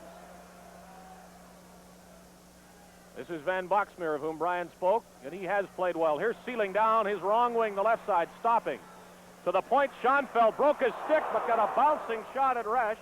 Puck is loose in front of Chico Resch, and Nystrom will just clear it to center ice and further down into the Buffalo zone for Van Boxmeer. Here's a chance for Nystrom after the forechecking move. In the corner, it's Tonelli right in front of the net. Merrick had a whack at it, and Sauvé made another big save. Morrow from the point, and that didn't get there. Sauvé out of his net. Tonelli and Schoenfeld in the corner. Perreault now for the Sabres, and Nystrom comes out with it. Ken Morrow had it hop over his stick and out over the line. Tonelli turning to get onside. Merrick took it in and then lost the puck. Sealing playing with a badly injured shoulder for the Sabres. Gord Lane for the Islanders, and again the puck is in the air and in the corner. Martin knocked it off an Islander player, and now Gord Lane shot it in. Chasing is Howitt. Sauvé will play it for the Sabres to Perreault. Martin knocked it over the line, tries to get to it. Rick Sealing will. Sealing one-on-one, try to drop it for Martin. He is checked and knocked down, and the Islanders come back. It's Tonelli waiting for a teammate. That's Merrick. It went through his skates as Martin got his stick on it, and the Sabres shoot it down the ice. Resch indicates icing to his teammate Lorimer, and that's what it will be. With a score, Buffalo 1 and the Islanders nothing. This is Stanley Cup 80. Here, from Braun, in the domain of the rotary shaver, is the Braun Micron. Look, this is the shaving area of the rotary head. The Braun Micron foil is 30% thinner for a closer, cleaner shave. The thinner the foil, the closer Braun shaves. Our design is to shave you closer than the rotary. The Braun Micron. The score is still 6-2 in Philadelphia. Here it's 1-0 Sabres over the Islanders as we have a lot of pressure on Bob Sove, young Bob Sove, in that Buffalo Sabre net in the second period. Here we go. Shot from the point by Persson is blocked. Lindy Ruff battling with Bourne, and the Sabres get it out, but the Islanders still control. Now Ruff will try it again for Buffalo. Drop pass for Danny Gare. It was turned in by Luce. Ruff in the corner, missed the check from Langevin, and shot it between the 2-point men. We will be going back to Philadelphia to keep you abreast of developments there. Due to the closeness of this score and the situation in Philadelphia, we are bringing you increased coverage of the Islanders and the Sabres. Bob Bourne swinging around back to Langevin. He lost the puck. Here's a chance for Luce, and Stefan Persson made a very big play for the Sabres to knock the puck to safety, and Chico Resch. Trottier and Ruff shoving a little bit. 9:02 to play second period as we see this near break by the Sabres. 3 of them there, but Resch, a surprise starter in a way for the Islanders tonight. Billy Smith had played so brilliantly. Resch had seen only 2 periods of action thus far, but there he is, tending goal for the Islanders. Islanders have been a bit of a hit-and-miss team tonight, David. They seemed to put a lot of pressure on the Sabres for a while, and they sat back and had trouble getting out of their own zone, and the Sabres were meeting them well up along the blue line of Buffalo. Well, they've had a slight edge in territorial play and a larger edge in scoring chances, but the puck has not been behaving for them when it's been near the Buffalo net. Clark Gillies hit a goal post early in this second period, and Trottier had a great chance in the first. Van Boxmeer of Buffalo with the only goal as the Islanders again shoot it to the Buffalo end. Danny Gare behind the net. Sabres get it out into center ice. McKegney is really flattened by Potvin, and here we go. This has been brewing for some time in this game. Danny Gare and Dennis Potvin are the main combatants, at least they were when it started, but Gillies is now in it. Right at the Islander bench, or at the Buffalo bench, rather. Lindy Ruff has Dennis Potvin down. Potvin was the man who delivered the check that started this, and they're all mixed in now. Scotty Bowman, very vocal back of the bench. Now he disappears, pops out of sight, pops back into your picture. Jim Roberts just out of your picture now. Gets his 2 cents worth into it. Boy, they have a ringside seat at this one. Now Potvin dumps Ruff to the ice, and that'll be the end of that, I think. It started with a heavy check by Dennis Potvin on Tony McKegney, which you see here. And I don't know whether there was a penalty called there or not. I somehow doubt it, which would indicate that maybe we'll have other penalties after the fact. Stanley Cup 80 will continue in a moment.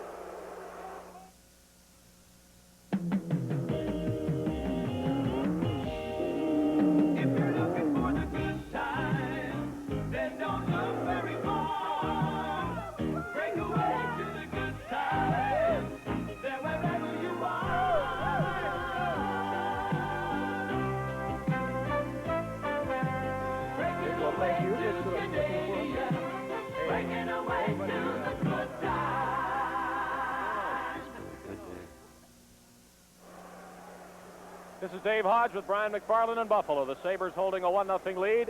8:44 left in the second period, and some fisticuffs will result in penalties. Danny Gare and Lindy Ruff in the penalty box for the Buffalo Sabres, and you're looking at the 2 Islanders, Potvin and Clark Gillies. Don't know whether there'll be minors, majors, or a combination of both. Minor is shown on the board on the Buffalo side against Gare and against Ruff, so it looks as though we will have minor penalties to each of the 4 players. Let's now rejoin the game between the Minnesota North Stars and the Philadelphia Flyers. Back at the Spectrum in Philadelphia, 5:45, the time remaining in period 2. The score still holding at 6-2, Philadelphia leading. And the sign man, recognizing the efforts of Bill Barber in the playoff series. He has 9 goals, and that ties the record for a playoff series. He had 4 goals in that 5-3 victory, 2 on Tuesday night, and he has 2 more this evening. All right, trivia fans, the fellow who held the record all by himself until Bill Barber tied it tonight is in this game. And it's Reggie Leach. 5 games against the Bruins in 76. That would be a semifinal round, I guess. And he scored 9 times. While we're away, the Minnesota North Stars had another power play opportunity, and they were unable to even get a shot on goal during that chance. They score here as the Minnesota North Stars' Rob Flockhart knocks it in, and now there's a skirmish in front of the net. Bob Kelly involved in some shoving, and just before this altercation, referee Wally Harris was in a collision in behind the Philadelphia net. He seemed to bang his head on the ice. However, he is up and appears to be all right, but he was involved in a collision in behind the goal. Rob Flockhart credited with the goal. Well, this is the aftermath of that goal. Flockhart, in his first playoff game, gets his first playoff goal at 14:43 here in the second period to make it 6-3. The North Stars had some pressure on during the power play that Dodd mentioned, but really didn't get that many good chances at Phil Meir. But here's Flockhart knifing through the defensive pair and backhanding it home. Look at Kelly looking to his right. Whoever he was involved with, he was after right there. And it's a 6-3 hockey game. The goal, Flockhart, Brad Maxwell assisting at 14:43. So the Philadelphia lead is reduced to 3 goals. A long shot flipped down to the Minnesota net. Meloche grabbed it as Holmgren was racing in. And a reminder that we will be switching back and forth, and we'll be going back to Buffalo for Brian and Dave in the Sabres-Islanders semifinal game at the Memorial Auditorium. Well, the shots on goal gap has narrowed a bit. We talked about some pressure the North Stars put on while we were looking at the Buffalo Islanders game. 2017 overall the shots now. Face-off to the left of Meloche. Greg Smith from the draw. Careless pass, a shot right on, and this is something that the North Stars have been guilty of throughout this game, giving that puck away rather carelessly in their own zone. Sharpley brings it out, in across the line, cutting behind the net, centered it, there was nobody there. And now Holmgren starts out a pass over on the left wing to Propp. Propp for Philadelphia tried to go around Hartsburg, he broke it up and it's dumped back to center ice. 4:40 the time left in period 2, 6-3 the score here at the Spectrum in Philadelphia, the Flyers leading. This is Propp over to Lindsman, Lindsman back to Propp, he missed the open net. Propp set up perfectly by Lindsman, and he just shoveled it wide of the open goal with Meloche down and out of position. A penalty is coming up here in behind the Minnesota net. And it's to the North Stars. Live from the Spectrum in Philadelphia, the Stanley Cup playoffs. 30, 40, 50. Now, the LWT series from North Star.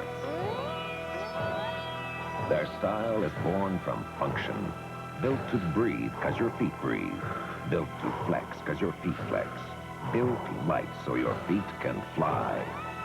Heels that flare, soles that grip on impact. The LWT series from North Star. Keeping up with your feet.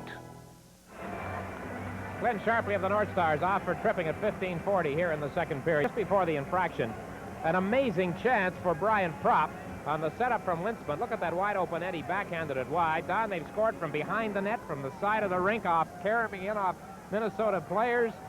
And then when they get the wide open net, Propp fired it wide. Well, Philadelphia has been effective on the power play. They have the man advantage here with the face-off to the left of Meloche. Now Polish and Lindsman are waved out of the circle. Holmgren steps in. The draw comes back to Daly. Daly to Propp. Propp moving in. He shoots. He fires it wide. On the other side, it's Barber. Barber has it poked away from him. A race for the puck. A penalty coming up against Bill Barber as he upended the Minnesota player as he was racing after that loose puck. And that will neutralize the man advantage situation that the Flyers enjoy. This Stanley Cup playoff game is coming to you from the Spectrum in Philadelphia. It's for people like you, people who do what you want at Canadian Tire. Anything you want to. Want to get a head start on summer? You can do it at Canadian Tire. Our wide selection of sporting goods at everyday low prices is a sure sign that the good weather is on its way. It's for people like you, people who do Canadian Tire. Well, Bill Barber off for hooking at 15:54, 5 aside. Flyers move out of their own zone. A rink-wide pass to Clark. Clark going around Minnesota player McCarthy, still controlling it at the line. Dodges a check from Young. Clark doing a fantastic job inside that Minnesota line. Back to Clark, right in front. He scores!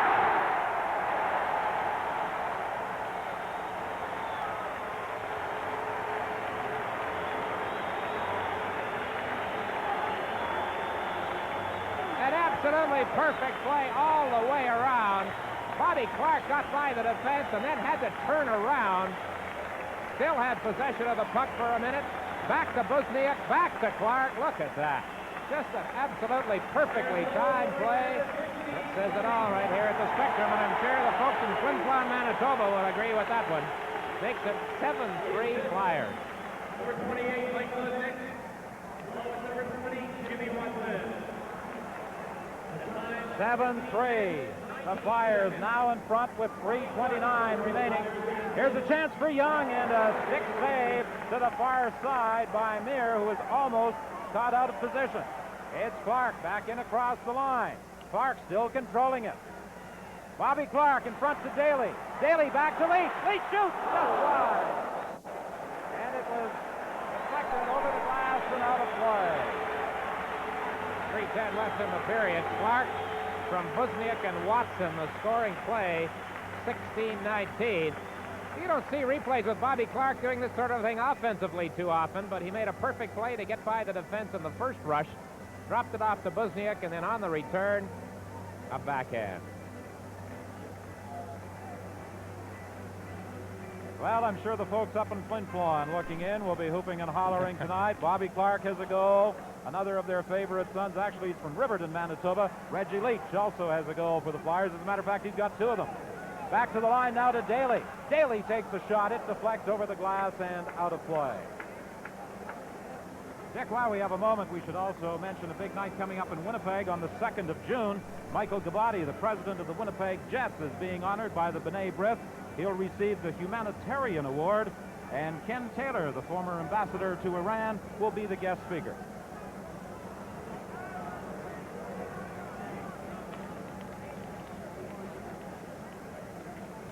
From the face-off, the North Stars' Bobby Smith takes it in back of the net. 7-3, the Flyers in front. Back to Smith. The North Stars, at times, looking a little disorganized as they attempt to overcome the tenacious forechecking of the Flyers. There's a long drive and a good save by Mir off the stick of Maxwell. Back into the center ice zone, but McAdam did not wait for Bobby Smith to get back onside, and the play is whistled down at the Philadelphia line with 2:23 left in period 2. Sharpie in the penalty box, 3 seconds left in his penalty. Barber also over there with 17 seconds. That goal by Clark came with the teams playing 5 aside. 2:23 remaining in this second period, and a change as we take a close-up look at the Philadelphia bench. Pat Quinn in behind the bench. His record at 1.5 seasons as coach. Just take a look at the regular season. He coached in 122 games. How many do you think he lost? 20. I remember Harry Neal telling me one time in Montreal when word came in of an afternoon victory for the Flyers when they're in their 35-game unbeaten streak. He said, Quinn's going to think this is the easiest job in the world, coaching in this league. Well, when you've got a captain and an assistant coach, well, not a captain this year, but an assistant coach like Bobby Clark doing the work he has done in this playoff series, it's a rather easy task coaching a team such as the Philadelphia Flyers. Norm Barnes manages to keep it in, dodges a check, races into the corner. He's bumped again by Barrett and goes down. The penalized players are back on the ice. The puck into the center ice area. Greg Smith now takes it back into his own zone to Barrett. Barrett dumps it to an open wing, picked up there by Eaves. Barnes into the Minnesota player. As Eaves breaks in, he can't control the puck.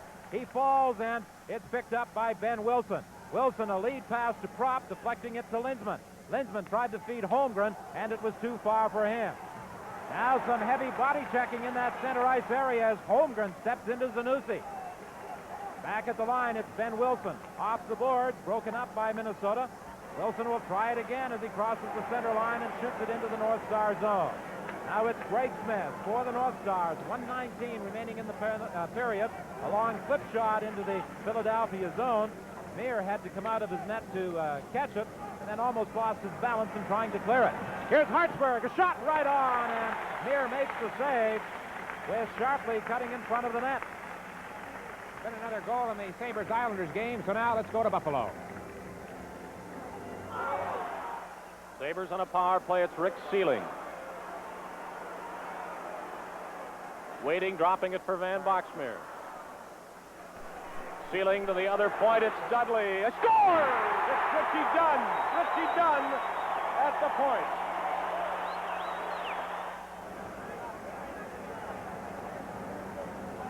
So the Sabres have gone ahead 2-0 as they are doing a good job of battling to stay alive in that semifinal. We've had a bit of an outbreak here. Well, you were looking at the goal scored by Richie Dunn. There was some milling around, pushing and shoving after that last whistle, and Rob Flockhart, who in this his first Stanley Cup playoff game, has his first Stanley Cup goal, now has been in his first Stanley Cup fight, as he was nailed pretty good by Paul Holmgren, who flattened Flockhart on the play. So there goes the Minnesota player. He's a former Vancouver Canucks side as a free agent by the North Stars. Played in Oklahoma City this past season. For the most part, had some duty in Minnesota. All of this coming at the 18:55 mark of the second period. The Philadelphia Flyers running away and almost hiding from the North Stars right here on the scoreboard, leading 7-3. Now we're going back to the auditorium in Buffalo.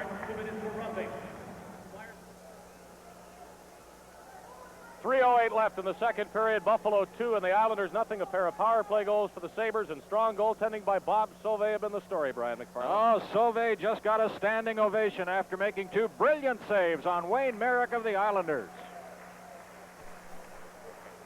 Islanders control off the draw. Goring lost it to Don Luce. Gillies is fighting him for it. Now McKegney picks it up for Buffalo. Playfair around on the boards. The Islanders keep it in. Sutter along the right boards, didn't get a chance at the puck, and now here is Luce and Sealing. Rick Sealing, a left wing pass. McKegney couldn't reach it as Persson deflected it, and Stefan Persson goes hard into the boards. Four of them will hold it with 2:37 left. 2-0 Buffalo. Dave Hodge and Brian McFarland bringing you this action between the Islanders and the Sabres. I think the Islanders must be getting a little discouraged, David. They've had the good scoring chances. They have not been able to penetrate the armor of Bob Sauvé in the Sabre goal. You know, if they don't get a goal soon, they could be out of this one. It's 2-0 Sabres, 2:37 to play, second period. And it's been a rough one. A lot of hard hitting, good body checking. Shots on goal 15-10 favoring the Islanders, but the Sabres have made the most of their chances on the power play. Van Boxmeer in the first period and Richie Dunn in the second period. Now the face-off to Chico Resch's right. Here's a shot from the point. It went wide. An Islander player, Persson, is injured. Play continues until Bruce Hood now blows the whistle. Stefan Persson is injured, and I don't know what happened there. He certainly was not involved in any sort of play that I could see. I didn't see it either. I was looking at the puck and the action in the corner, and suddenly the Islander player, Stefan Persson, and he's a good one, a great passer, a great man to have back there deep in your own zone when you're trying to move that puck out of trouble. Again, to recap, Van Boxmeer in the first period. And we're going to see what happened here. It may have been a stick in the mouth or something like that. The stick comes around. I think that maybe is what happened. Or he may have pulled a groin. I don't know. He went down and seemed to be clutching at his mouth initially, but now the way, well, we'll see, as Stefan Persson gets to his feet, it does not appear to be anything wrong with his legs. They're going to take him off, and now he is limping a little bit. Well, David, in the playoffs so far, the team scoring the first goal of the game has come out a winner 74% of the time. As for the Sabres, when they've scored first in a playoff game, their record 6 wins and 1 loss. They scored first here tonight. They also scored second, both times with the man advantage. Van Boxmeer scored from Martin and Gare in the first period. Richie Dunn in the second period from Sealing and Van Boxmeer. You are watching increased coverage of the Buffalo Islander game, and we, of course, will be sending you back to Philadelphia, where the second period is just over, and the Flyers are in the lead in a commanding position, 7-3. This game closer, so we think you'll want to see what's happening here. 2 minutes and a few seconds left in the second period. Buffalo 2-0. Dave Hodge and Brian McFarland bringing you this action. Here is Tony McKegney's shot. It went wide. Potvin and Gare, who got into it earlier in this game with some threatening gestures, not much more than that, now have it along the boards. It's a combative Buffalo team, and I guess that happens when a club as good as this one faces elimination. You know, they've got a lot of hurts on that Buffalo squad, too. They're missing Craig Ramsey. Smith is out tonight. Gare is playing hurt with a badly bruised ankle. He stopped a couple of shots on the ankle. And Rick Dudley, with a very sore neck, was already in a fight earlier in the game and was really pushed around and pummeled, and yet he seems to be able to carry on. Tony McKegney got a big goal in Game 3, in Game 4, rather, which the Sabres won to force this one. Don Luce from the draw to Bill Height. He'll take a shot. And now Trottier looks things over before clearing the puck to center ice. The Islanders have been doing a lot of this. They've been the more cautious of the two teams, and that is easily explained by the situation. Here's Luce. He is with Ruff and Sealing. He took a shot himself, and Resch almost went away from that post too soon. 1:40 left in the second period, 2-0 Sabres. Ruff to Sealing in front of the net. Still in the zone. Dunn had a shot blocked by Gillies, but does keep control, and the Sabres now play with it at their own blue line. And that went into the penalty box with 1:25 remaining. 2-0 for Buffalo. Van Boxmeer and Dunn both on the power play. If there is a sixth game necessary in this series, and the way it looks right now, the Sabres have an excellent chance to make that happen. It would be played Saturday night at the Nassau Coliseum on Long Island.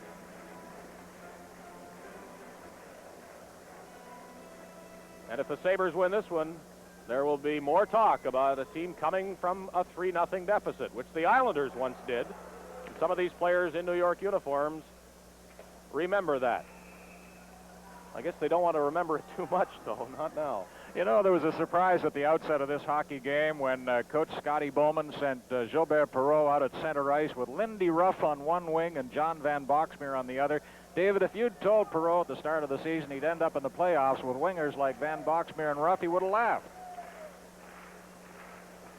1 minute and 13 seconds remaining in the second period. Great goaltending by Sauvé, helping Buffalo's cause. It's 2-0 Sabres as Bourne moves to center ice and shoots it in. Dunn left the puck there. Bourne kept it in, but Dunn picks it up again for the Sabres. Good pass to Sealing. He is with Don Luce, but Sealing shoots it off Gord Lane, and it's picked up by Ken Morrow. Last minute of play in the second period.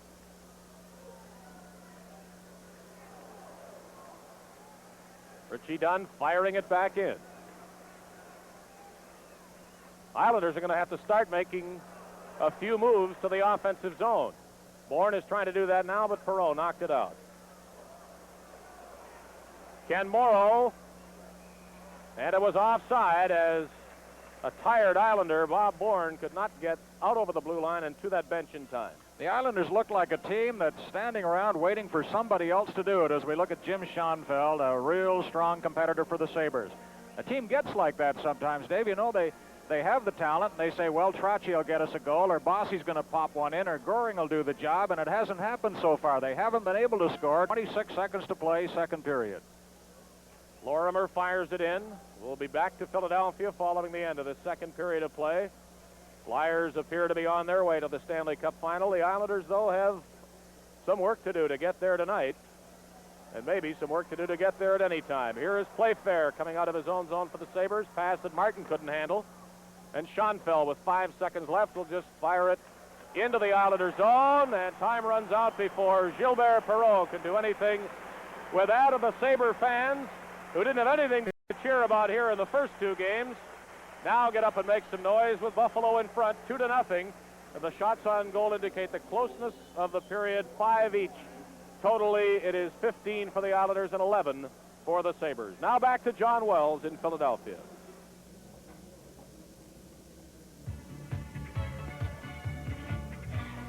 Well, we're having a lot of fun tonight, and we trust you're enjoying our doubleheader semifinal National Hockey League playoff coverage. The story from Buffalo, the Sabres out in front of the Islanders as Buffalo starts to way back. They lead 2-0 after 2. And after 2 periods here at the Spectrum in Philadelphia, the Philadelphia Flyers lead the Minnesota North Stars 7-3.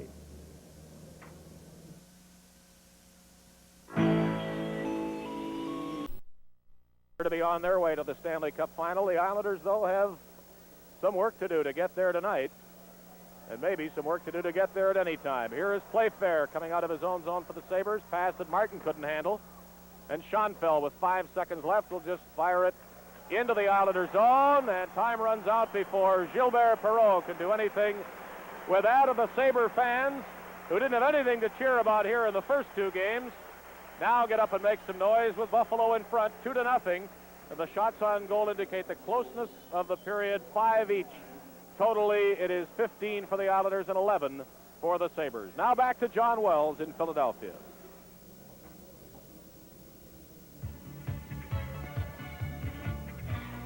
Well, we're having a lot of fun tonight, and we trust you're enjoying our doubleheader semifinal National Hockey League playoff coverage. The story from Buffalo, the Sabres out in front of the Islanders as Buffalo starts to way back. They lead 2-0 after 2. And after 2 periods here at the Spectrum in Philadelphia, the Philadelphia Flyers lead the Minnesota North Stars 7-3.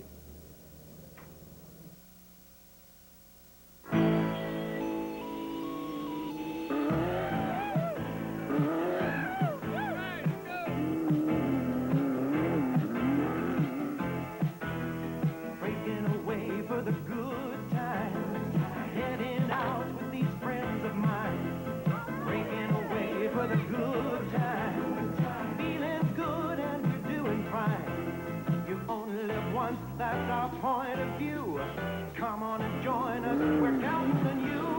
Breaking away for the good times.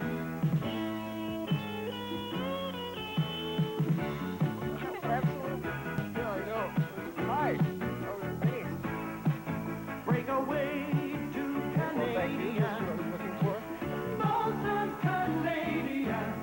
Breaking away to Canadian. Breaking away to the good times.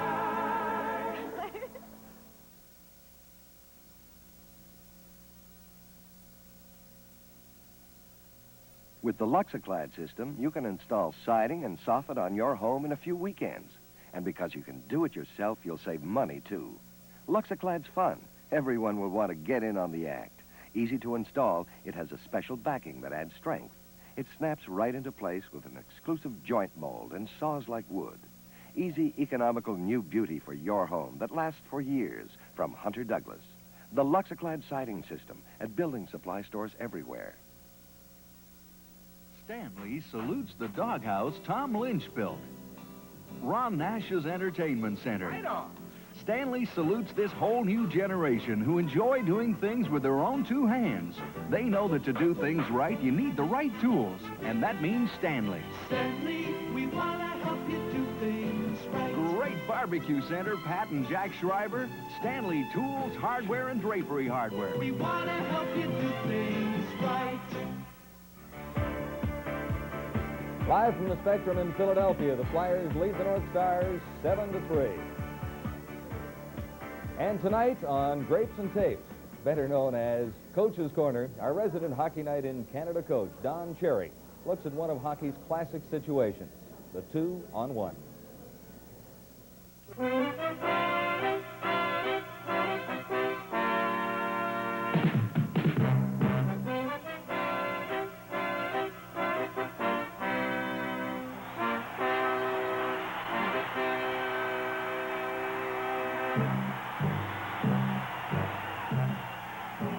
Tonight on Coach's Corner, on this episode, we're going to have 2-on-1s. Now, coaches say all the time that you should at least get a shot on net. How many times have you seen on 2-on-1s, the puck go into the crowd, miss the net, a million things can happen, but good teams get a shot on net. And we got a couple of classic examples coming up. Watch Perreault here. He knows what he's going to do the whole time.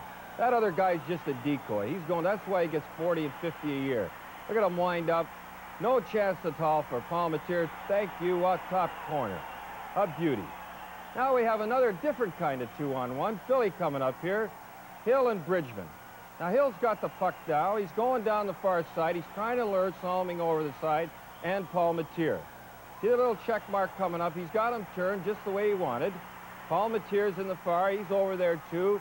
Bridgman walks in the far corner. Thank you very much. Lovely. That's a beauty. Now remember, the idea on a 2-on-1 is to lure the guy over, get the best possible shot you can get, and hit the net. Hit the net for sure. Now we got a different kind of 2-on-1 by Wayne Cashman and Marcotte. Watch this. Watch Marcotte cut him off. Cuts off Saganot. Cash is coming in. These guys have played together a long time. Look at Cash coming. He knows what's going to happen. Saganot doesn't. Beautiful. Way to go, Cash. Lovely. These guys have been obviously well coached in the past. We can. There's Marcotte cutting them off. Cash walks in. He usually puts these in. But Paul Matier made a lovely save.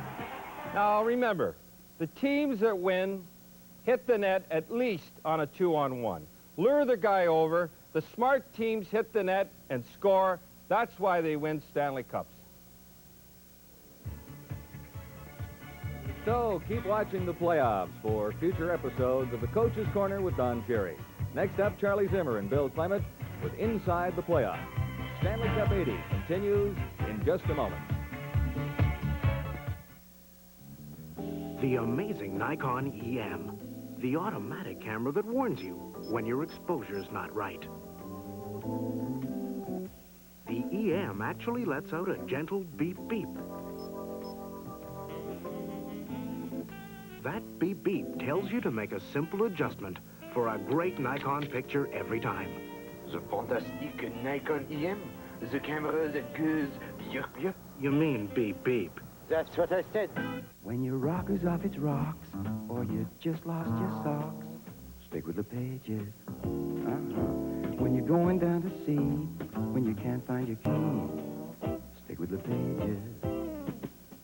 You can mend a broken heart, so it doesn't come apart. If your house has had enough, if you're building new stuff, stick with the pages. It sticks for ages, and the pages will stick with you.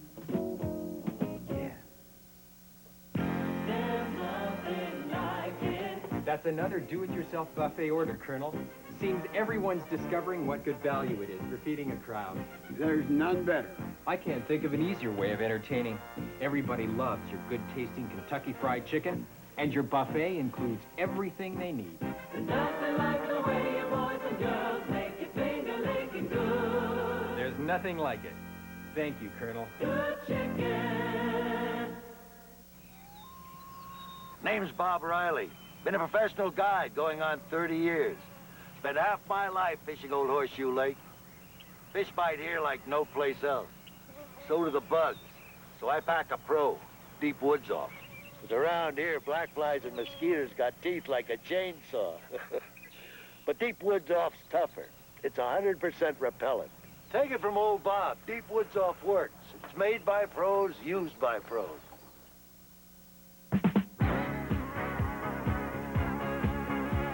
Well, we thought it would be interesting to go inside the playoffs and talk to a couple of players in the National Hockey League about just what they think of the playoffs so far. We have Bill Clement of the Atlanta Flames and Charlie Zimmer of the Los Angeles Kings with us in the intermission studio. And starting down at the end with Bill, your reaction, first of all, to the Minnesota North Stars doing so well in the playoffs, at least to this point.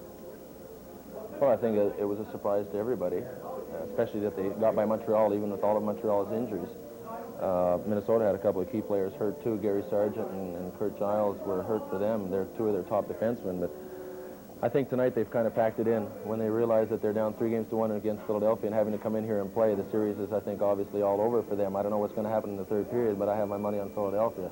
Charlie, goal scoring in the playoffs, something the North Stars have not been able to find, at least in this particular series. They haven't been able to score against the Flyers. Well, especially on the power play, which is, I think, a major portion of the game, especially in the playoffs. The Flyers have been forechecking. They've been forcing the play, actually, and you know, when you kill like 4 minutes in a row, it sort of gets the team down a little bit, and scoring a couple short-handed goals like they've been doing, which even I think demoralizes the team a little more, and you start breaking up your system and playing individually. And so, you know, I think Minnesota lost it just during the power play. Charlie, looking at the other series on tonight, the Buffalo Sabres have had some problems scoring goals. What's the secret to scoring goals in the playoffs? I don't know. Like I said, I think power plays is a big thing, and I think it's just the hard work. I think it's team play where you have 4 basic lines and you keep on playing, where you can't just depend on one player or one whole line to do the scoring.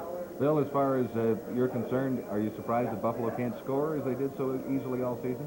I want to know why you didn't ask me any questions about scoring goals in the playoffs. Because I plummeted to a fantastic 7-goal season. It means I'm capable of scoring in the playoffs. What did you ask me again, John? I'm just wondering why Buffalo had some problems scoring in the playoffs. New York's really tightened up. It's tough to attribute it to anything. Buffalo has a great scoring unit. They have a lot of guys that can score, but New York, perhaps, has just shut them down. I haven't been able to see any of those games, but New York's played some fantastic defensive hockey. Okay, Bill, we'll get back to that in just a moment. We'll continue with the Stanley Cup playoffs in just a moment. When it comes to fuel economy ratings for North American-built cars, Ford is #1 in more ways than one. Mustang. And Capri. The #1 6-cylinder sports cars. Rated over 30 miles per gallon. Fairmont. And Zephyr. The #1 midsize cars and wagons. With 6-cylinder manual powertrain. Also rated over 30 miles per gallon. Better than Valari. And Malibu and Le Mans wagons. And don't forget us. We're the best van. And the best pickup for fuel economy ratings, too. Ford, #1 for fuel economy ratings in more ways than one. Patch roof leaks the easy way with Tremco Instant Patch. Use it in almost any weather to stop leaks in roofs, chimneys, and gutters. Instant Patch's exclusive formula of glass and organic fibers dries to a tough membrane that seals holes up to a 1/4 inch in diameter. Tremco Instant Patch by the makers of Tremclad, Canada's #1 rust paint. Look for Instant Patch and other fine Tremco products in this Tremco Home Maintenance Center, wherever you buy paint or home care items. Weather. Oxidation. They can kill your car's finish. Beat them with the new Polyshell system from Turtle Wax. The Polyshell system. 3 protective layers of polymers and silicones that bond to your car. Plus a reactivator applied every 6 months for 24 months shine and protection. Get 3 layers of brilliant protection. The Polyshell system from Turtle Wax. July 9th, disaster strikes the Blackwood Mountains, and Homelight is there. Homelight, the chainsaw king, as rugged and reliable as the men who run it. Stop it at Stony Creek, and you've got a chance. And soon you're walking out the only way you know how, a winner. When the time in your life comes to get a chainsaw, get the king. A Canadian-made Homelight, the chainsaw king. Well, the teams are just coming back onto the ice. We have time for one quick comment from our guests on Inside the Playoffs panel tonight. Bill, how do you see that Buffalo Islander series finally ending up? Oh, the Islanders, no question, have to win it. Having a 3-1 edge in games, no matter what happens tonight, I still say that if they have 3 chances to beat Buffalo, they're going to do it. Charlie, how do you see that one? I'd have to go with Islanders, too. Seems every year the New York teams play us and warm up for the playoffs. So I think Islanders, they're playing good hockey. Sabres were a disappointment to a lot of people, or at least a lot of people thought they'd go all the way to the final. What happened? I think it's depth and players forechecking them and all. I think it's the same personnel they've been having trouble with the last couple of years, so I don't think it can all change in 1 year. Okay, thank you very much to Bill Clement and Charlie Zimmer from the Los Angeles Kings and the Atlanta Flames. Now we're ready for play-by-play activity in the 3rd period. Let's go upstairs to Don Whitman and Dick Irvin.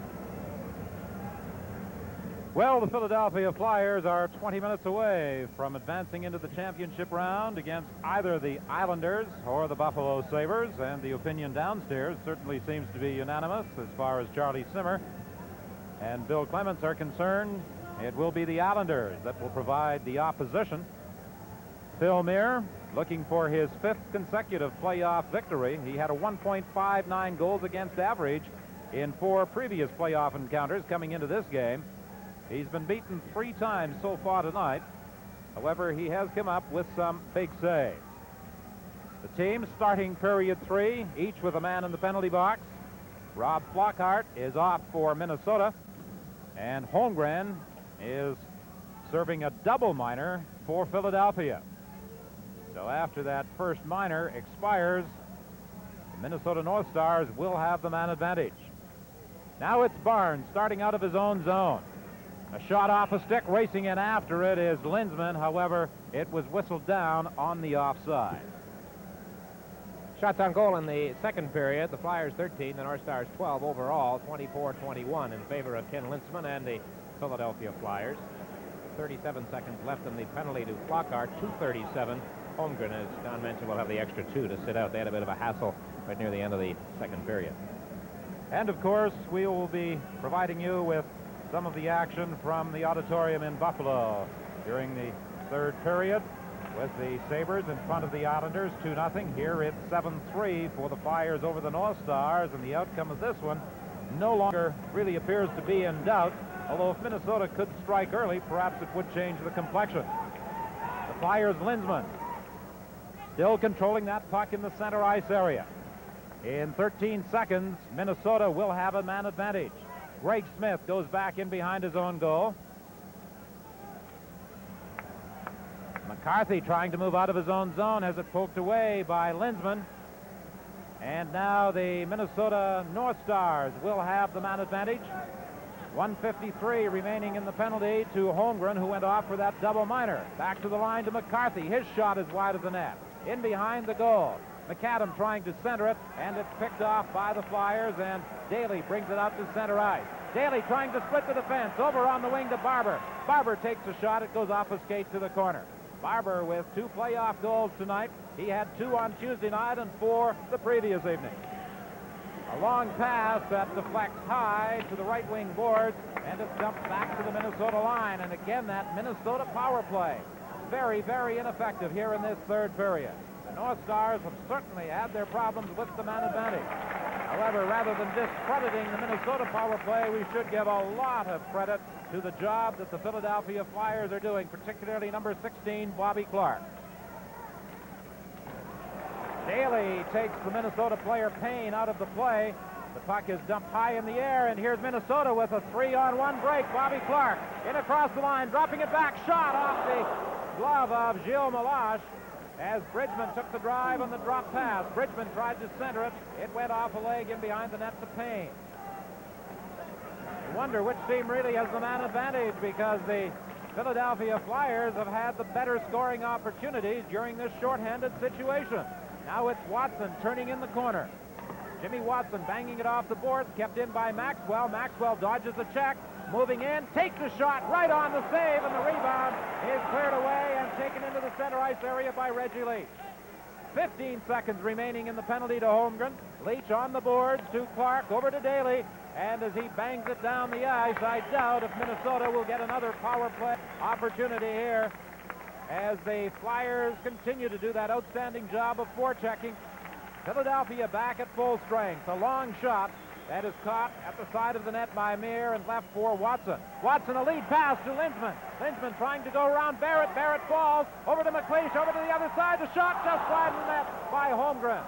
Another shot by Lindsman. It goes wide as he backhanded it from a sharp angle. Over on the boards, picked up by Lindsman. Lindsman dropped it back to the line. Barnes was unable to get to it to keep it in. And it's Busnick circling in the center ice area to Holmgren. Holmgren to McLeish. It's broken up at the line and dumped back to center ice. Lindsman loses it at the line. However, Youngins trying to go in against Wilson had the play broken up, and as the Minnesota North Stars try and bang it back into the Philadelphia zone, it goes off the stick and out of play. From the Spectrum in Philadelphia, Stanley Cup 80. Welcome to our people-pleasing places. You're confirmed in Montreal and Vancouver, and you're going to love the ending. Meet our people-pleasing places. Holiday Inn Hotels are #1 in the world, with the best locations near where you want to be. I can walk. The most popular choice of locations. Wherever you go in this whole big traveling world. We want to make you comfortable. Holiday Inn is #1 people-pleaser. Here at the Spectrum in Philadelphia, Dick Irvin here along with Don Whitman and John Wells. They have just begun the third period at the auditorium in Buffalo. The Sabres leading the Islanders 2-0, and we will be switching to there very shortly. Play in the Minnesota zone. Maxwell back of his own goal. 16-15, the time left in period 3. Philadelphia comfortably in front, 7-3. Now it's Youngins racing in against the boards. Behind the net to Schmier. Schmier dodges a check. Gorance out there for Philadelphia doing a fine job of forechecking along with Kelly. Seems that every time Kelly is on the ice, something happens. He's got the puck in across the here. Kelly kicks it to the corner.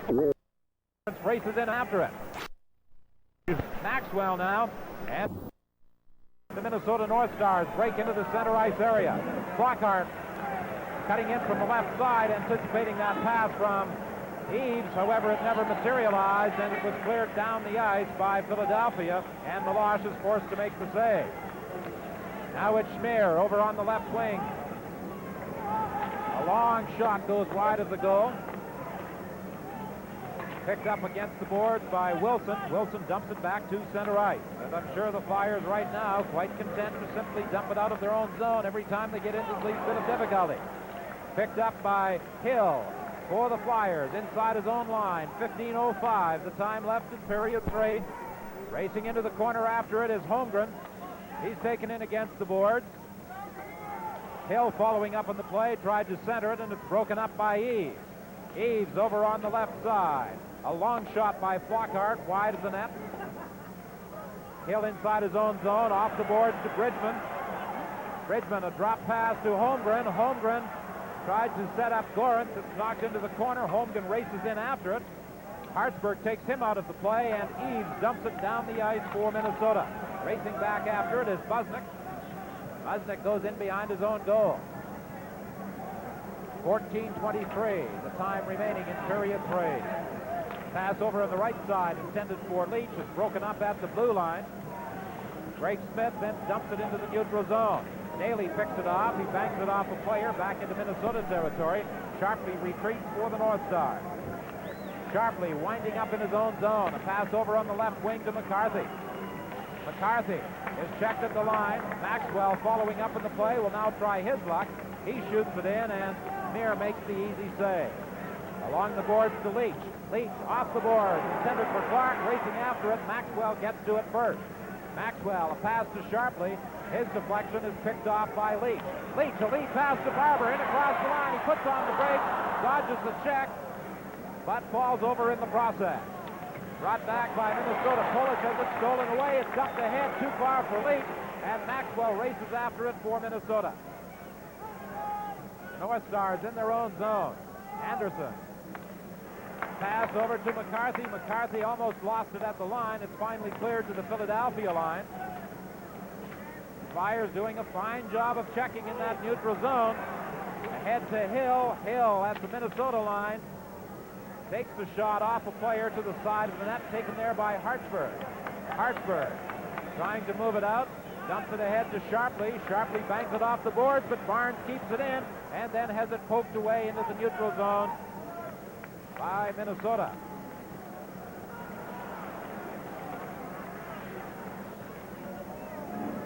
.12:43 is the time left in this third period.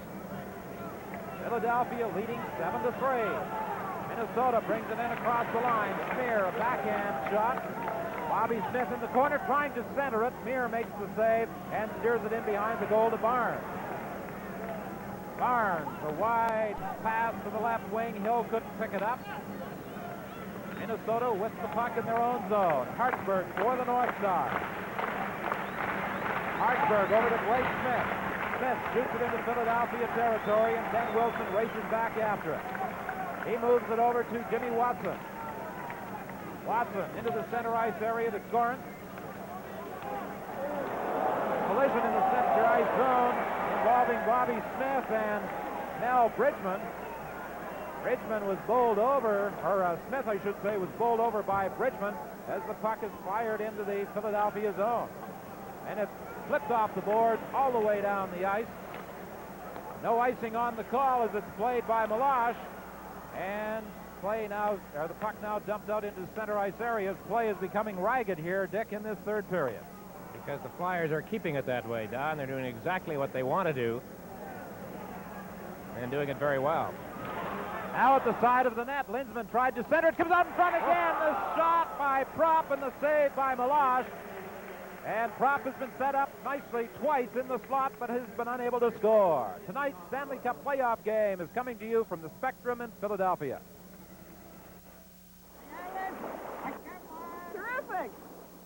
Retirement. Scotiabank has put together a number of plans to help you make the most of yours. Why not talk it over and find out how retirement can mean a whole lot more than just time on your hands? It can mean money in your pockets. Scotiabank, they may have just what you need. Scotiabank, just around the corner, right around the world. Scotiabank. 11:18 left in the third period. Philadelphia 7, Minnesota 3. We switch you now to the auditorium in Buffalo. Gillies with a chance for the Islanders right in front of the net. And we are in Buffalo again, 2-0 Sabres. The Islanders putting some pressure on with 16:20 remaining, and now the Sabres come back. Danny Gare fires one off the glass. McKegney for the rebound, set it in front. McKegney again to the board. To the point, a shot by Dunn. Gare had it in his skates. Lane knocked it away, and here's Merrick with Nystrom. McKegney knocked it out over the line. You're listening to Dave Hodge with Brian McFarland from Buffalo as an offside is whistled. 15:57 left in the third period. The Sabres leading 2-0. The fans sitting back and watching the excitement here at the Buffalo Memorial Auditorium. The partisan Buffalo Sabre fans hoping for a victory here tonight. This is Stanley Cup 80 from the auditorium in Buffalo.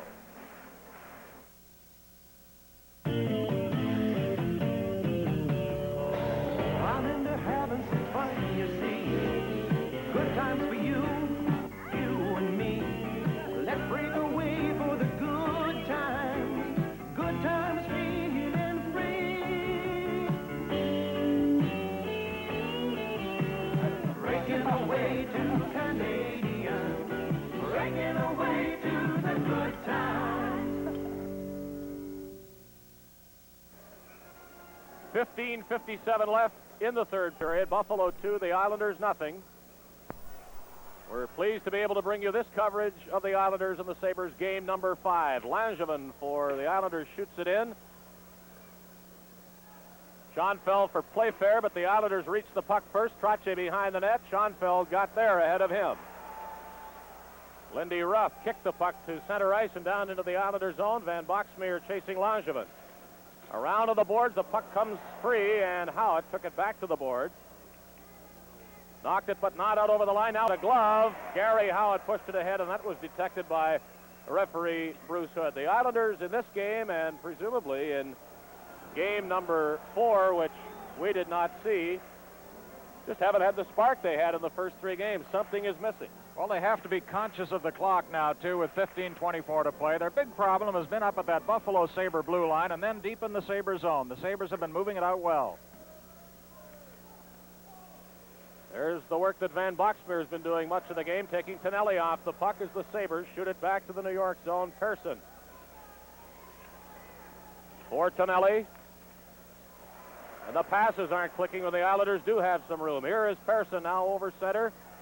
Brian Trottier setting things up. 2 Sabres are at the puck. Lindy Ruff is one of them, and it is fired down the ice.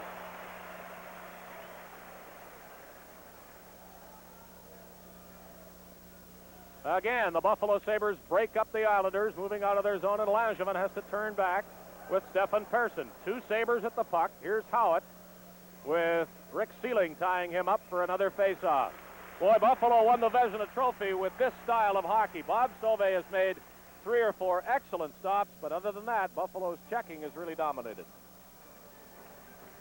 And we'll be keeping you posted on the goals in the other game. Flyers with a commanding lead over the North Stars. Here, Sauvé is playing shutout hockey against the Islanders. Richard Martin tried to move around Lorimer, couldn't, and the Sabres will take it back to the safety of center ice. Gillies on the left boards fires it in, and now the Islanders send in 1 forechecker. That's Goring, and the Sabres get it to the blue line and out. Martin is guarded by Lorimer as Chico Resch will play the puck. Dual coverage of games number 5 in this Stanley Cup semifinal round. We're in Buffalo now. Dave Hodge with Brian McFarland as Clark Gillies could not control it, and Luce takes him to the boards. The Sabres come out with it. That is Rick Sealing. He has Martin on his left. Here's the big shot by Martin, and it's just wide. Gillies is bumped to the boards by Don Luce, and Luce brings it free to Martin. He's alone. He is hauled down, no penalty. Clark Gillies to Bob Lorimer, and now it's shot through a skate and down the ice. No icing is indicated, and here's Billy Height for Buffalo. Gare alone at the Islander blue line. Morrow will ride him off. The puck will come free to Dwayne Sutter. John Tonelli and Wayne Merrick fires it in off the glass, and it kept going into the crowd with 13:16 left. The fans think a penalty should have been called on Potvin. The score is Buffalo 2 and the Islanders nothing, and this is Stanley Cup 80. Capri Fever is here. Catch it. Don't let Capri Value pass you by. Catch it with bucket seats, 4 on the floor, rack and pinion steering, and full instrumentation. Inside, that's where Capri Fever really strikes. Capri has the best fuel rating for North American-built 6-cylinder cars in its class. So you can have fun and save gas, too. Capri Fever.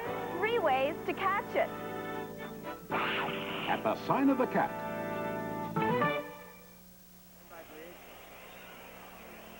2-0. Sabres over the Islanders. If the Sabres hang on and win here tonight, they'll go back to Long Island for Game 6. Saturday night, Hockey Night in Canada will be there to bring you the coverage. We played almost 7 minutes of the third period, and there's been only one shot, that by the Buffalo Sabres. 15-12 total shots in the game, favoring the Islanders. Here is Gord Lane behind his net. Again, 2 Sabre forecheckers, and they succeed in breaking up the play. Delayed offside is indicated, and Ken Morrow does not get it out. So that offside is in effect. 12:52 left, and the Sabres are quite happy to keep it at this pace. Well, no matter what the Islanders do, it doesn't seem to work out well tonight. Shots on goal remarkably low, only 15-12 favor of the Islanders. But the Sabres have throttled Brian Trottier. Had one excellent scoring chance tonight. Sauvé made a great save on that. Mike Bossy has been almost non-existent out there. Resch has been beaten from the point twice on Buffalo power plays. 2-0 for the Sabres, and it is Playfair with the puck in the Buffalo zone. Knocking at the center, Morrow shoots it right back in. Merrick chasing the puck, but Sauvé alertly got rid of it to McKegney. Here is Mongrain to Danny Gare moving on the right side. A penalty is going to be called. Morrow, and it is Islanders into the box. The penalty will go to New York's Bob Nystrom with 12:22 left in the third period. Let's now go back to Philadelphia. Don Whitman with Dick Irvin and John Wells at the Spectrum in Philadelphia. It's still 7-3. The Flyers leading the North Stars, and Philadelphia 6:39 now away from advancing to the Stanley Cup final. And Dick, during the course of this game, we have alluded many times to the ineffective Minnesota power play. And at the risk of becoming repetitious, that really has been the story of the playoffs, the job that Philadelphia has done in checking the North Stars to a standstill. They just killed a penalty to Ben Wilson here a moment ago, and during that 2-minute stretch, the North Stars had one shot, came with 5 seconds left in the penalty, and came from just inside the blue line. At the Philadelphia line, the play is broken up by DuPont. Finally, Minnesota dumps it back into the Philadelphia zone. Flockhart, who has scored a goal tonight, back to the point. Greg Smith, his shot is blocked on a fine move by Gorance, who dropped in front of it. Now it's knocked into the center ice area. Here's Hill with Gorance. Hill winds up, and coming back is Maxwell to get a stick in front of the shot and deflect it out of play. Now, we've talked a lot about the Flyers tonight, and I guess we have to because they have dominated this hockey game for the most part. But let's not forget the Minnesota North Stars, who are about to become spectators for the Stanley Cup final. There's a spectator who received a souvenir right there. They have been a very big story in this playoff year. I mean, how many teams have beaten out the Montreal Canadiens in the last several years? And they have gained new followers, I'm sure, all across Canada. They are a fine, young hockey team. They've done an awful lot this season, and they'll do a lot more, I'm sure, next season. When you look at the draft selections that Minnesota acquired under the direction of Lou Nanne in the past couple of years, they have certainly built a solid base in Minnesota for the future. McAdam in his own zone, over on the wing to Bobby Smith. He was their #1 choice 2 years ago, and he has lived and probably lived up to and exceeded all expectations. Now it's Daly for Philadelphia shooting it into the Minnesota zone. Cutting in from the left side, Kelly took a whack at it, and it bounced high before it was cleared out into the center ice area by Minnesota and then dumped into the Philadelphia zone by Bobby Smith. Watson circling in behind his own net. Veteran defenseman shoots it into Minnesota territory. Malash, who took over from Edwards to start the second period, left it there for one of his defensemen, and then it's cleared into the center ice area. Flyers regrouping. It's Holmgren in across the line. He tried to center it. There was nobody there. McLeish against the boards to Kelly. He tried to center it, and it's intercepted by Hartsburg. A penalty against Kelly. A hooking infraction as he upended Hartsburg in the corner. Stanley Cup 80 will continue in a moment.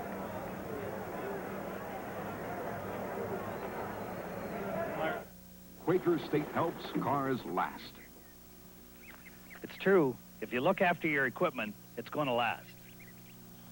That's why we use Quaker State motor oil on our farm. In our equipment, trucks, in my snowmobile, in our four-wheel drive, winter and summer. We take care of our equipment. A lot of help from Quaker State. It's the best-selling motor oil in North America. Quaker State says their motor oil helps cars last. And I think they're right. Bob Kelly, the Philadelphia Hound Dog, is in the penalty box. He's off for hooking at 15-12. And that doesn't necessarily mean that the North Stars are going to dominate things here the next little while, the way it's gone. There's the reason for the penalty call.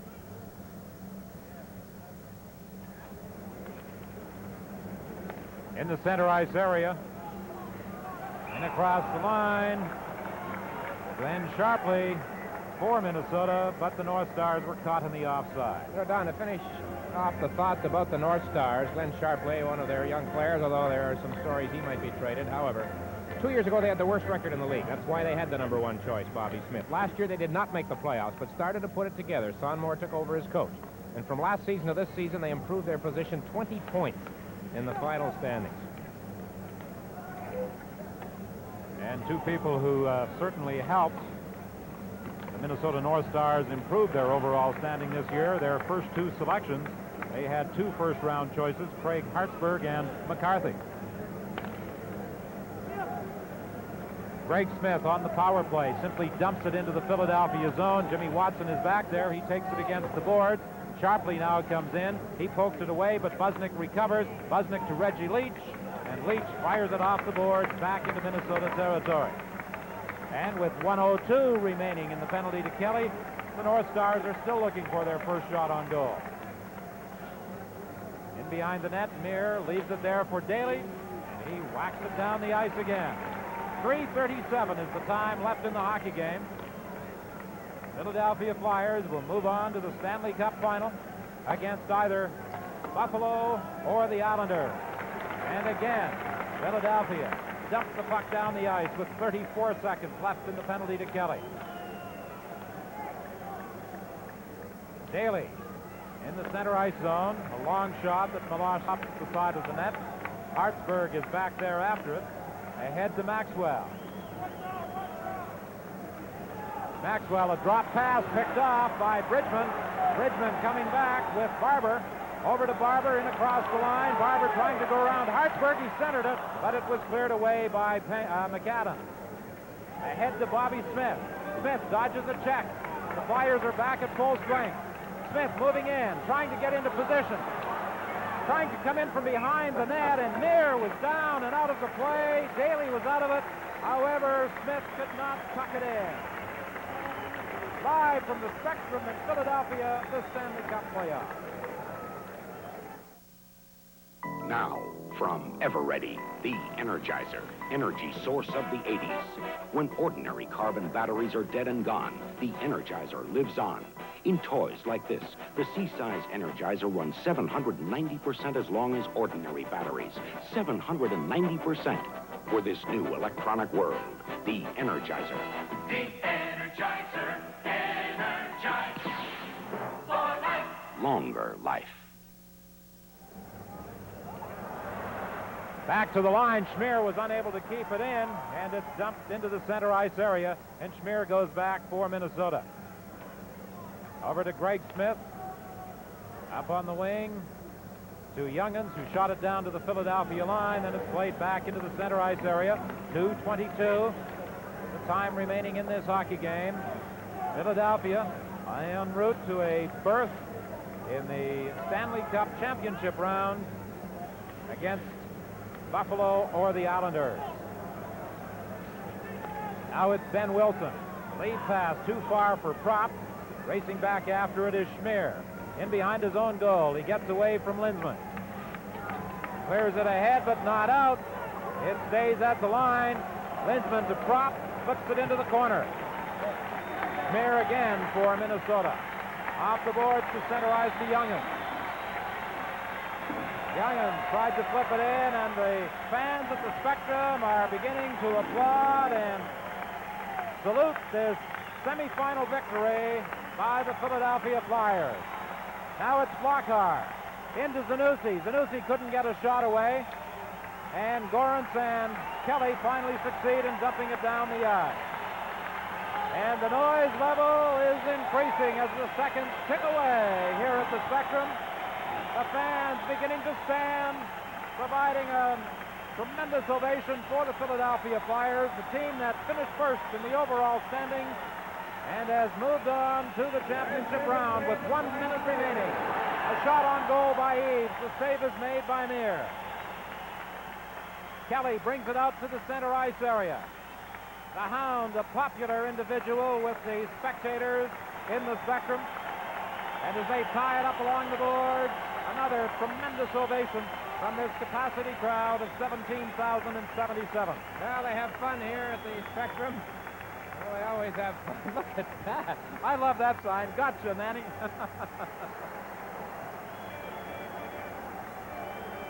Well, if the Buffalo Sabres hang on and go on to defeat the Islanders tonight, that will mean they will extend that semifinal to Game 6. It will be played at the Island, Nassau County Coliseum, Saturday night, starting at 8 o'clock. Hockey Night in Canada will bring it to you. Should the Islanders come back and win that series tonight in Buffalo, then the finals will start here next Tuesday. But if 42 seconds is all we have left in this hockey game. The fans started the countdown with about 1.5 minutes remaining, and they will continue until that final horn sound. McCarthy manages to keep it in. Norm Barnes races after it. Dick, you made reference earlier to the success the Flyers have had here at the Spectrum when Norm's wife, Sid, sings the national anthem. They are still unbeaten. It's now 5-0-2. 10 seconds remain. Greg Smith circling in the center ice area. Listen to these fans.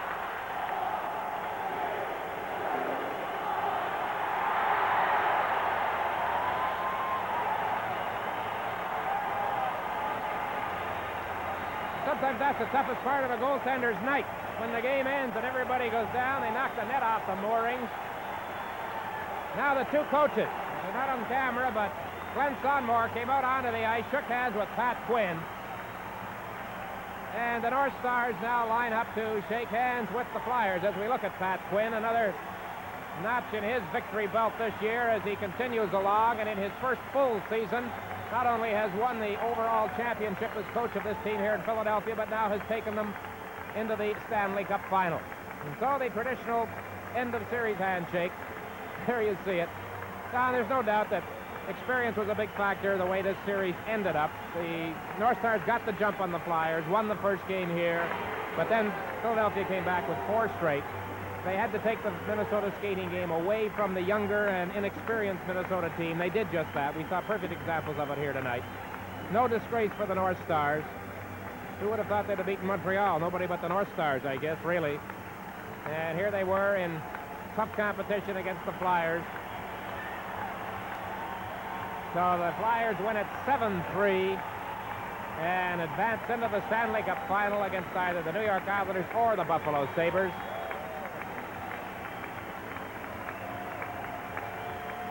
And there is the final score. Now we are going to the auditorium in Buffalo. Lodge and Brian McFarland, congratulations from us and from everybody across Canada to the Philadelphia Flyers and to the Minnesota North Stars as well for the great season they had. The Flyers going to the final against one of these teams, the New York Islanders or the Buffalo Sabres, and We have 6:32 remaining in this third period. Buffalo 2, the Islanders nothing. Another game in this series is indicated. You may be able to flip a coin among these two clubs. The way things are going here tonight has been Buffalo and Bob Sauvé holding off the Islanders. Islanders, just a moment ago, had a couple of chances, two of their better chances in the game. The shots on goal, 18 for the Islanders and 15 for the Buffalo Sabres, and that tells you all you need to know about this game, except for the fact that Buffalo has scored twice in the power play, Van Boxmeer and Dunn, and that all 18 saves by Bob Sauvé have been excellent. He has not made a mistake, and 3 or 4 have been brilliant stops. The Islanders fan on the shot from the point by Potvin, and he goes back, giving the puck to Bob Lorimer. Ruff took it away from him. A great game that rookie Lindy Ruff has played as a left winger on a line with Perreault and Van Boxmeer. Bill Height standing right up at that blue line. The Sabres playing the Vezina Trophy style. It was so good for them in the regular season. That's good coaching, David. You can tell that Scotty Bowman and Roger Nielsen, Jim Roberts have this team well coached, just the way they play in a situation like this. Well, the Sabres have been going back to get that puck from Chico Resch plenty of times tonight. We have 5 minutes and 40 seconds left in the third period, and no sustained indication that the Islanders are going to make this closer than it is. If anybody can do it, it might be Potvin, but he just fires the puck down the ice in the general direction of Gary Howard. However, he had no chance to get it, and it's icing Islanders. No, Potvin's had a frustrating evening. So is Trache. So is Bossy. Bossy came close a few moments ago, his only real scoring chance of the hockey game. Sabres are playing with several regulars banged up. Danny Gare with a badly bruised ankle. Rick Sealing, an injured shoulder.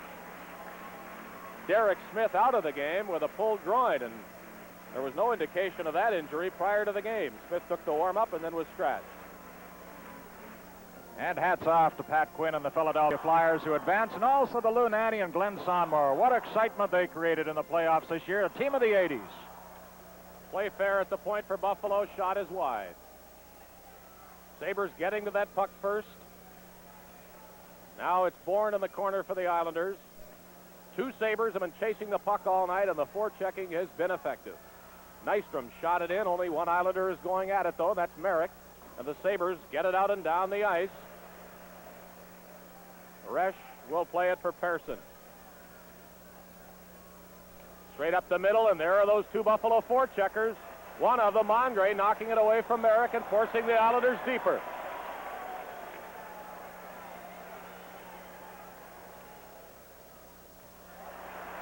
Puck hit referee Bruce Hood to the advantage of the Sabres, and they send it right back in. Now here's Howard with some room down the left side. Height, after a change by the Sabres, moving to him. Shot by Merrick goes harmlessly wide. Here's Persson at the point. Got around loose, took a shot.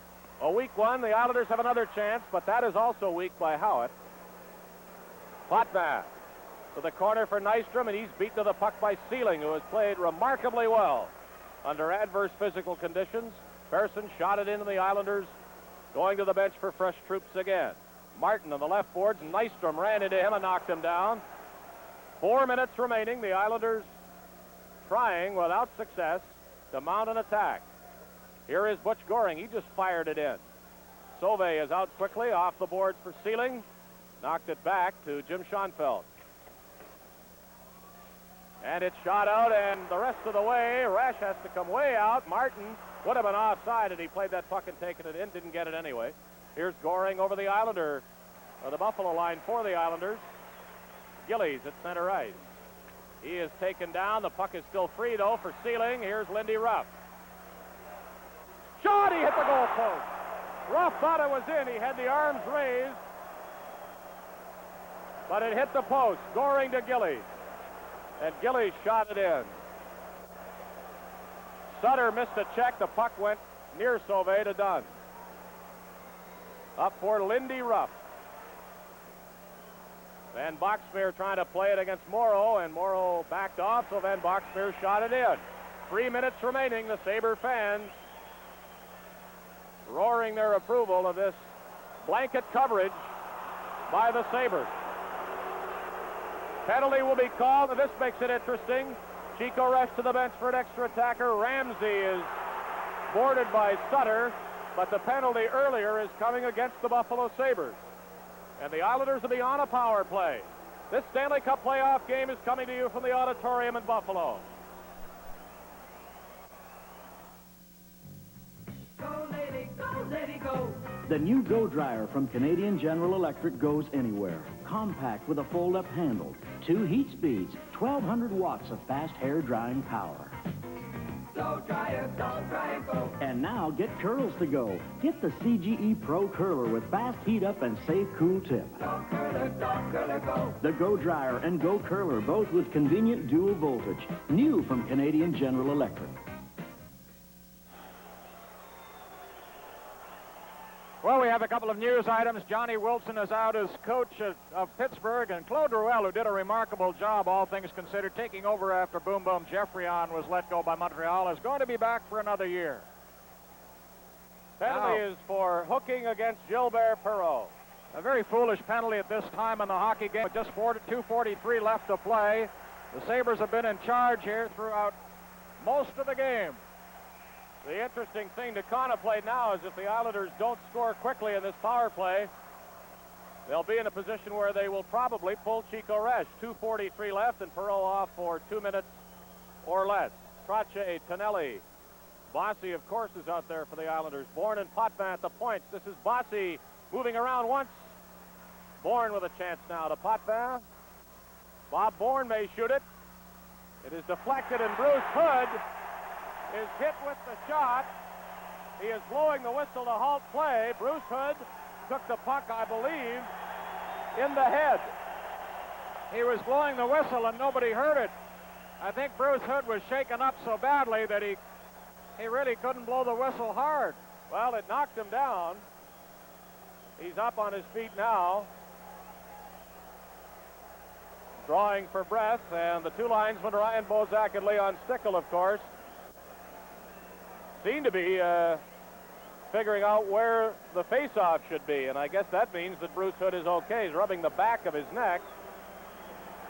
With 2:27 left and the Sabres ahead 2-0, everything very important now. The Islanders, of course, are 2 goals down and rather desperate to score in this power play, which would make the final minute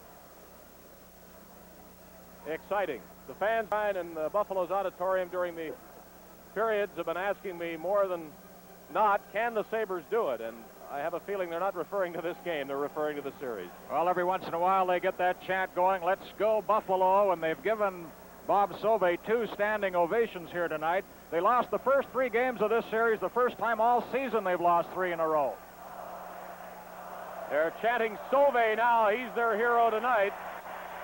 Potvin to Bob Bourne. Relentless has been the checking of the Buffalo Sabres tonight. They'll try Potvin.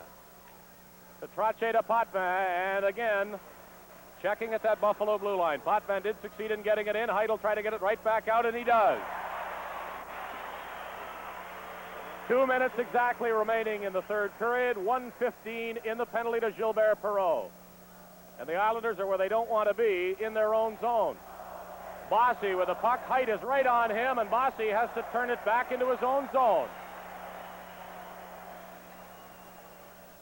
Trottier slides a pass to John Tonelli. He's over the line. Tonelli from the side.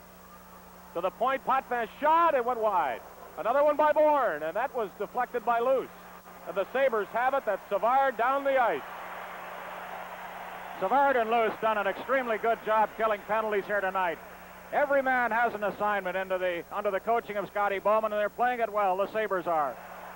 There's Rick Sealing taking the puck and knocking it back into the Islander line. Here's Gillies to Bossy. And there's that checking again at the blue line. Schoenfeld of Van Boxmeer gets rid of it. 20 seconds left in the penalty. And right now, 1 minute left in the third period. Resch looking for something from the bench, and they finally say, let's go. He's out of there, 6 men on for the Islanders.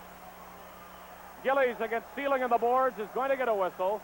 We have 49 seconds left, and the Islander net is empty, and the Sabres are leading 2-0.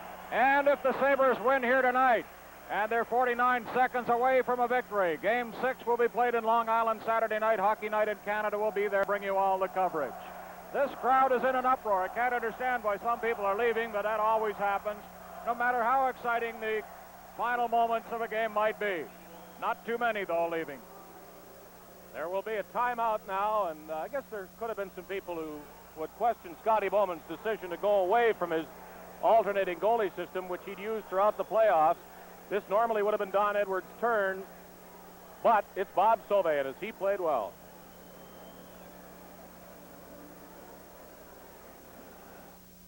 If you drive a pickup or a van, you probably saw this newspaper ad. It says Ford, #1 in fuel economy ratings, 6 in V8, #1 for all North American-built pickups and vans.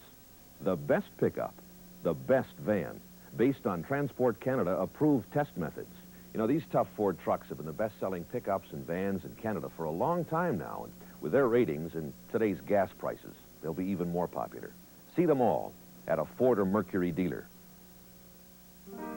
You have to be part of a family to understand what it means to have someone depend on you the way you once depended on someone else. Daddy, can I have one? And that's why so many families who come to Mutual Life stay with us from generation to generation. Okay, but you've got to take good care of them. Because they know we understand that especially to a family, Life is a mutual affair.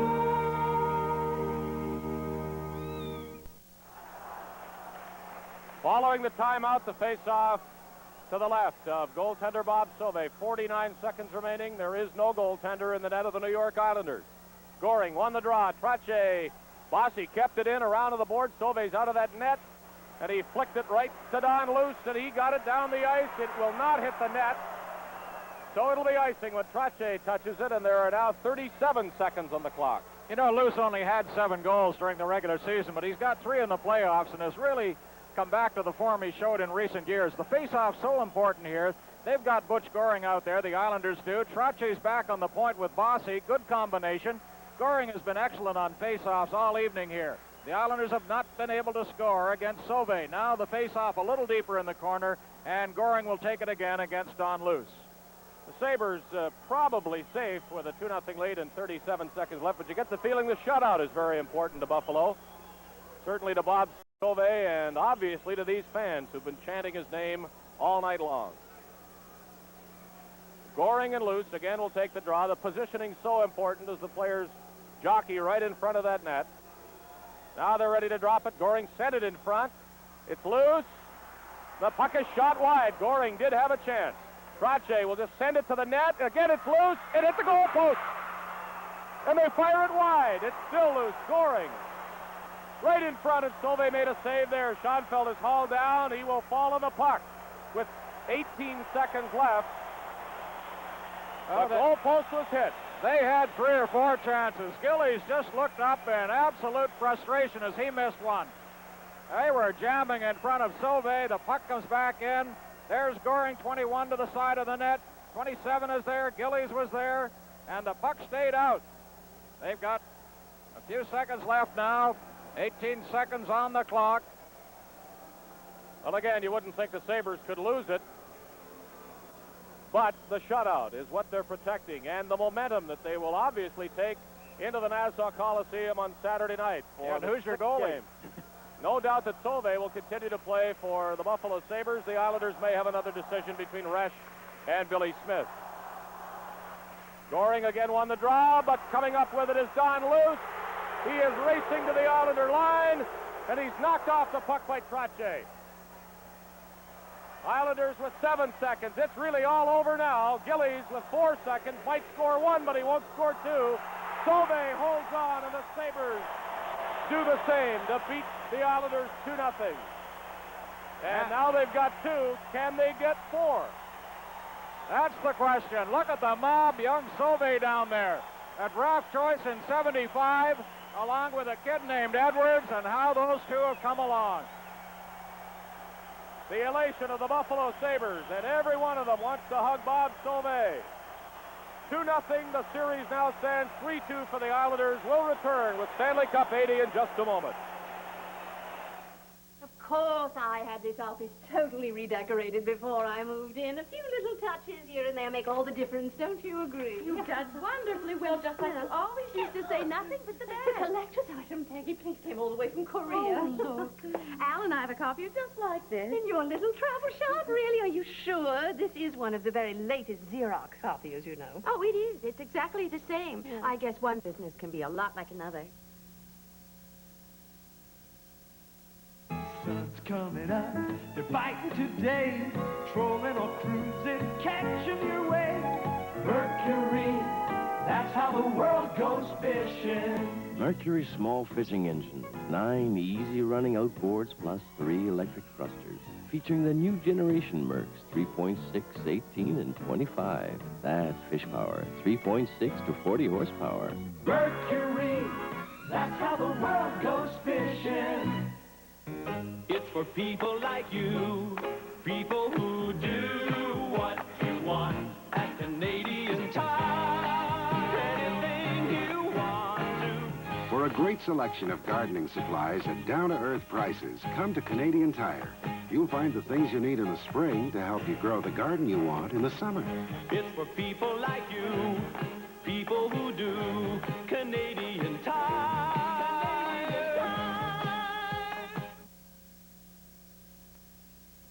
Well, that was a sign at the Philadelphia Spectrum just moments ago as the Philadelphia Flyers clinched a berth in the Stanley Cup final with their victory over the Minnesota North Stars, taking the series 4-1. The final score for the Flyers 7-3 tonight. And to recap, the Buffalo Sabres, with Bob Sauvé in goal, scored a 2-0 victory over the New York Islanders. That forces a 6th game in that series.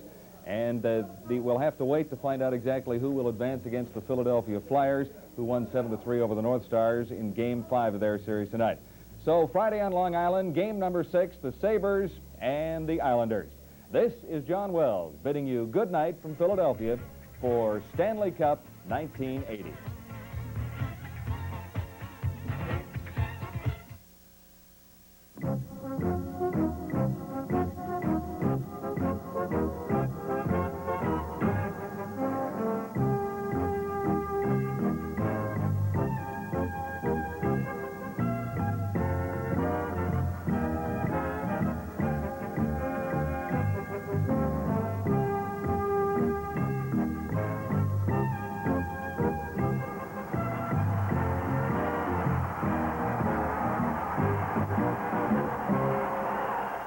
Live on CBC, Hockey Night in Canada, brought to you by Molson, Canada's name in beer since 1786. Brewers of Molson Canadian Lager Beer. Canadian General Electric, progress for people since 1882. Canadian Tire Dealers with 320 stores to serve you across Canada.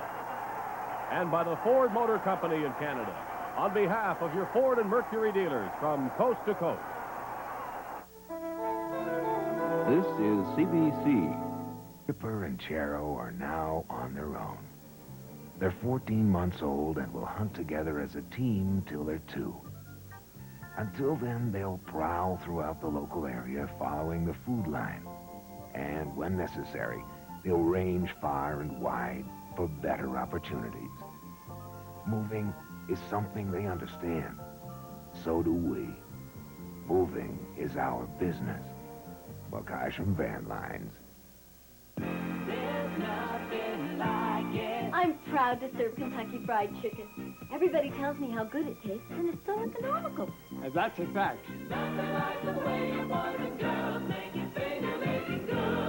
There's nothing like it. Thank you, Curly. On Mother's Day, Sunday, May 11th, pick up a bucket or barrel of Kentucky Fried Chicken, and Scott's Chicken Villa will give you a pink rose pin for Mom. Offer good while supplies last.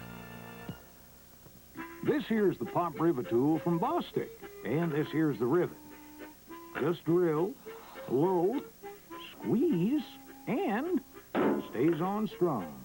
The pop rivet tool fastens metal, plastic, even hardboard for patching gutters, mending windows, and fixing cars.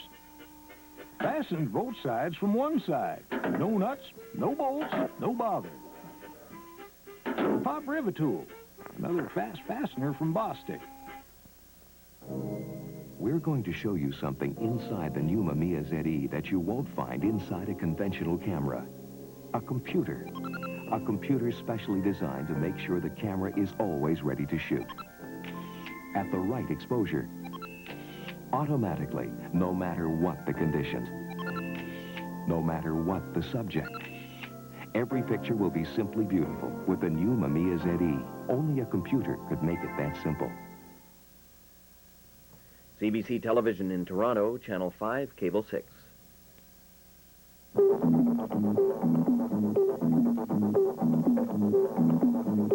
Tonight, interest rates take their sharpest plunge since the Bank of Canada decided to let them float.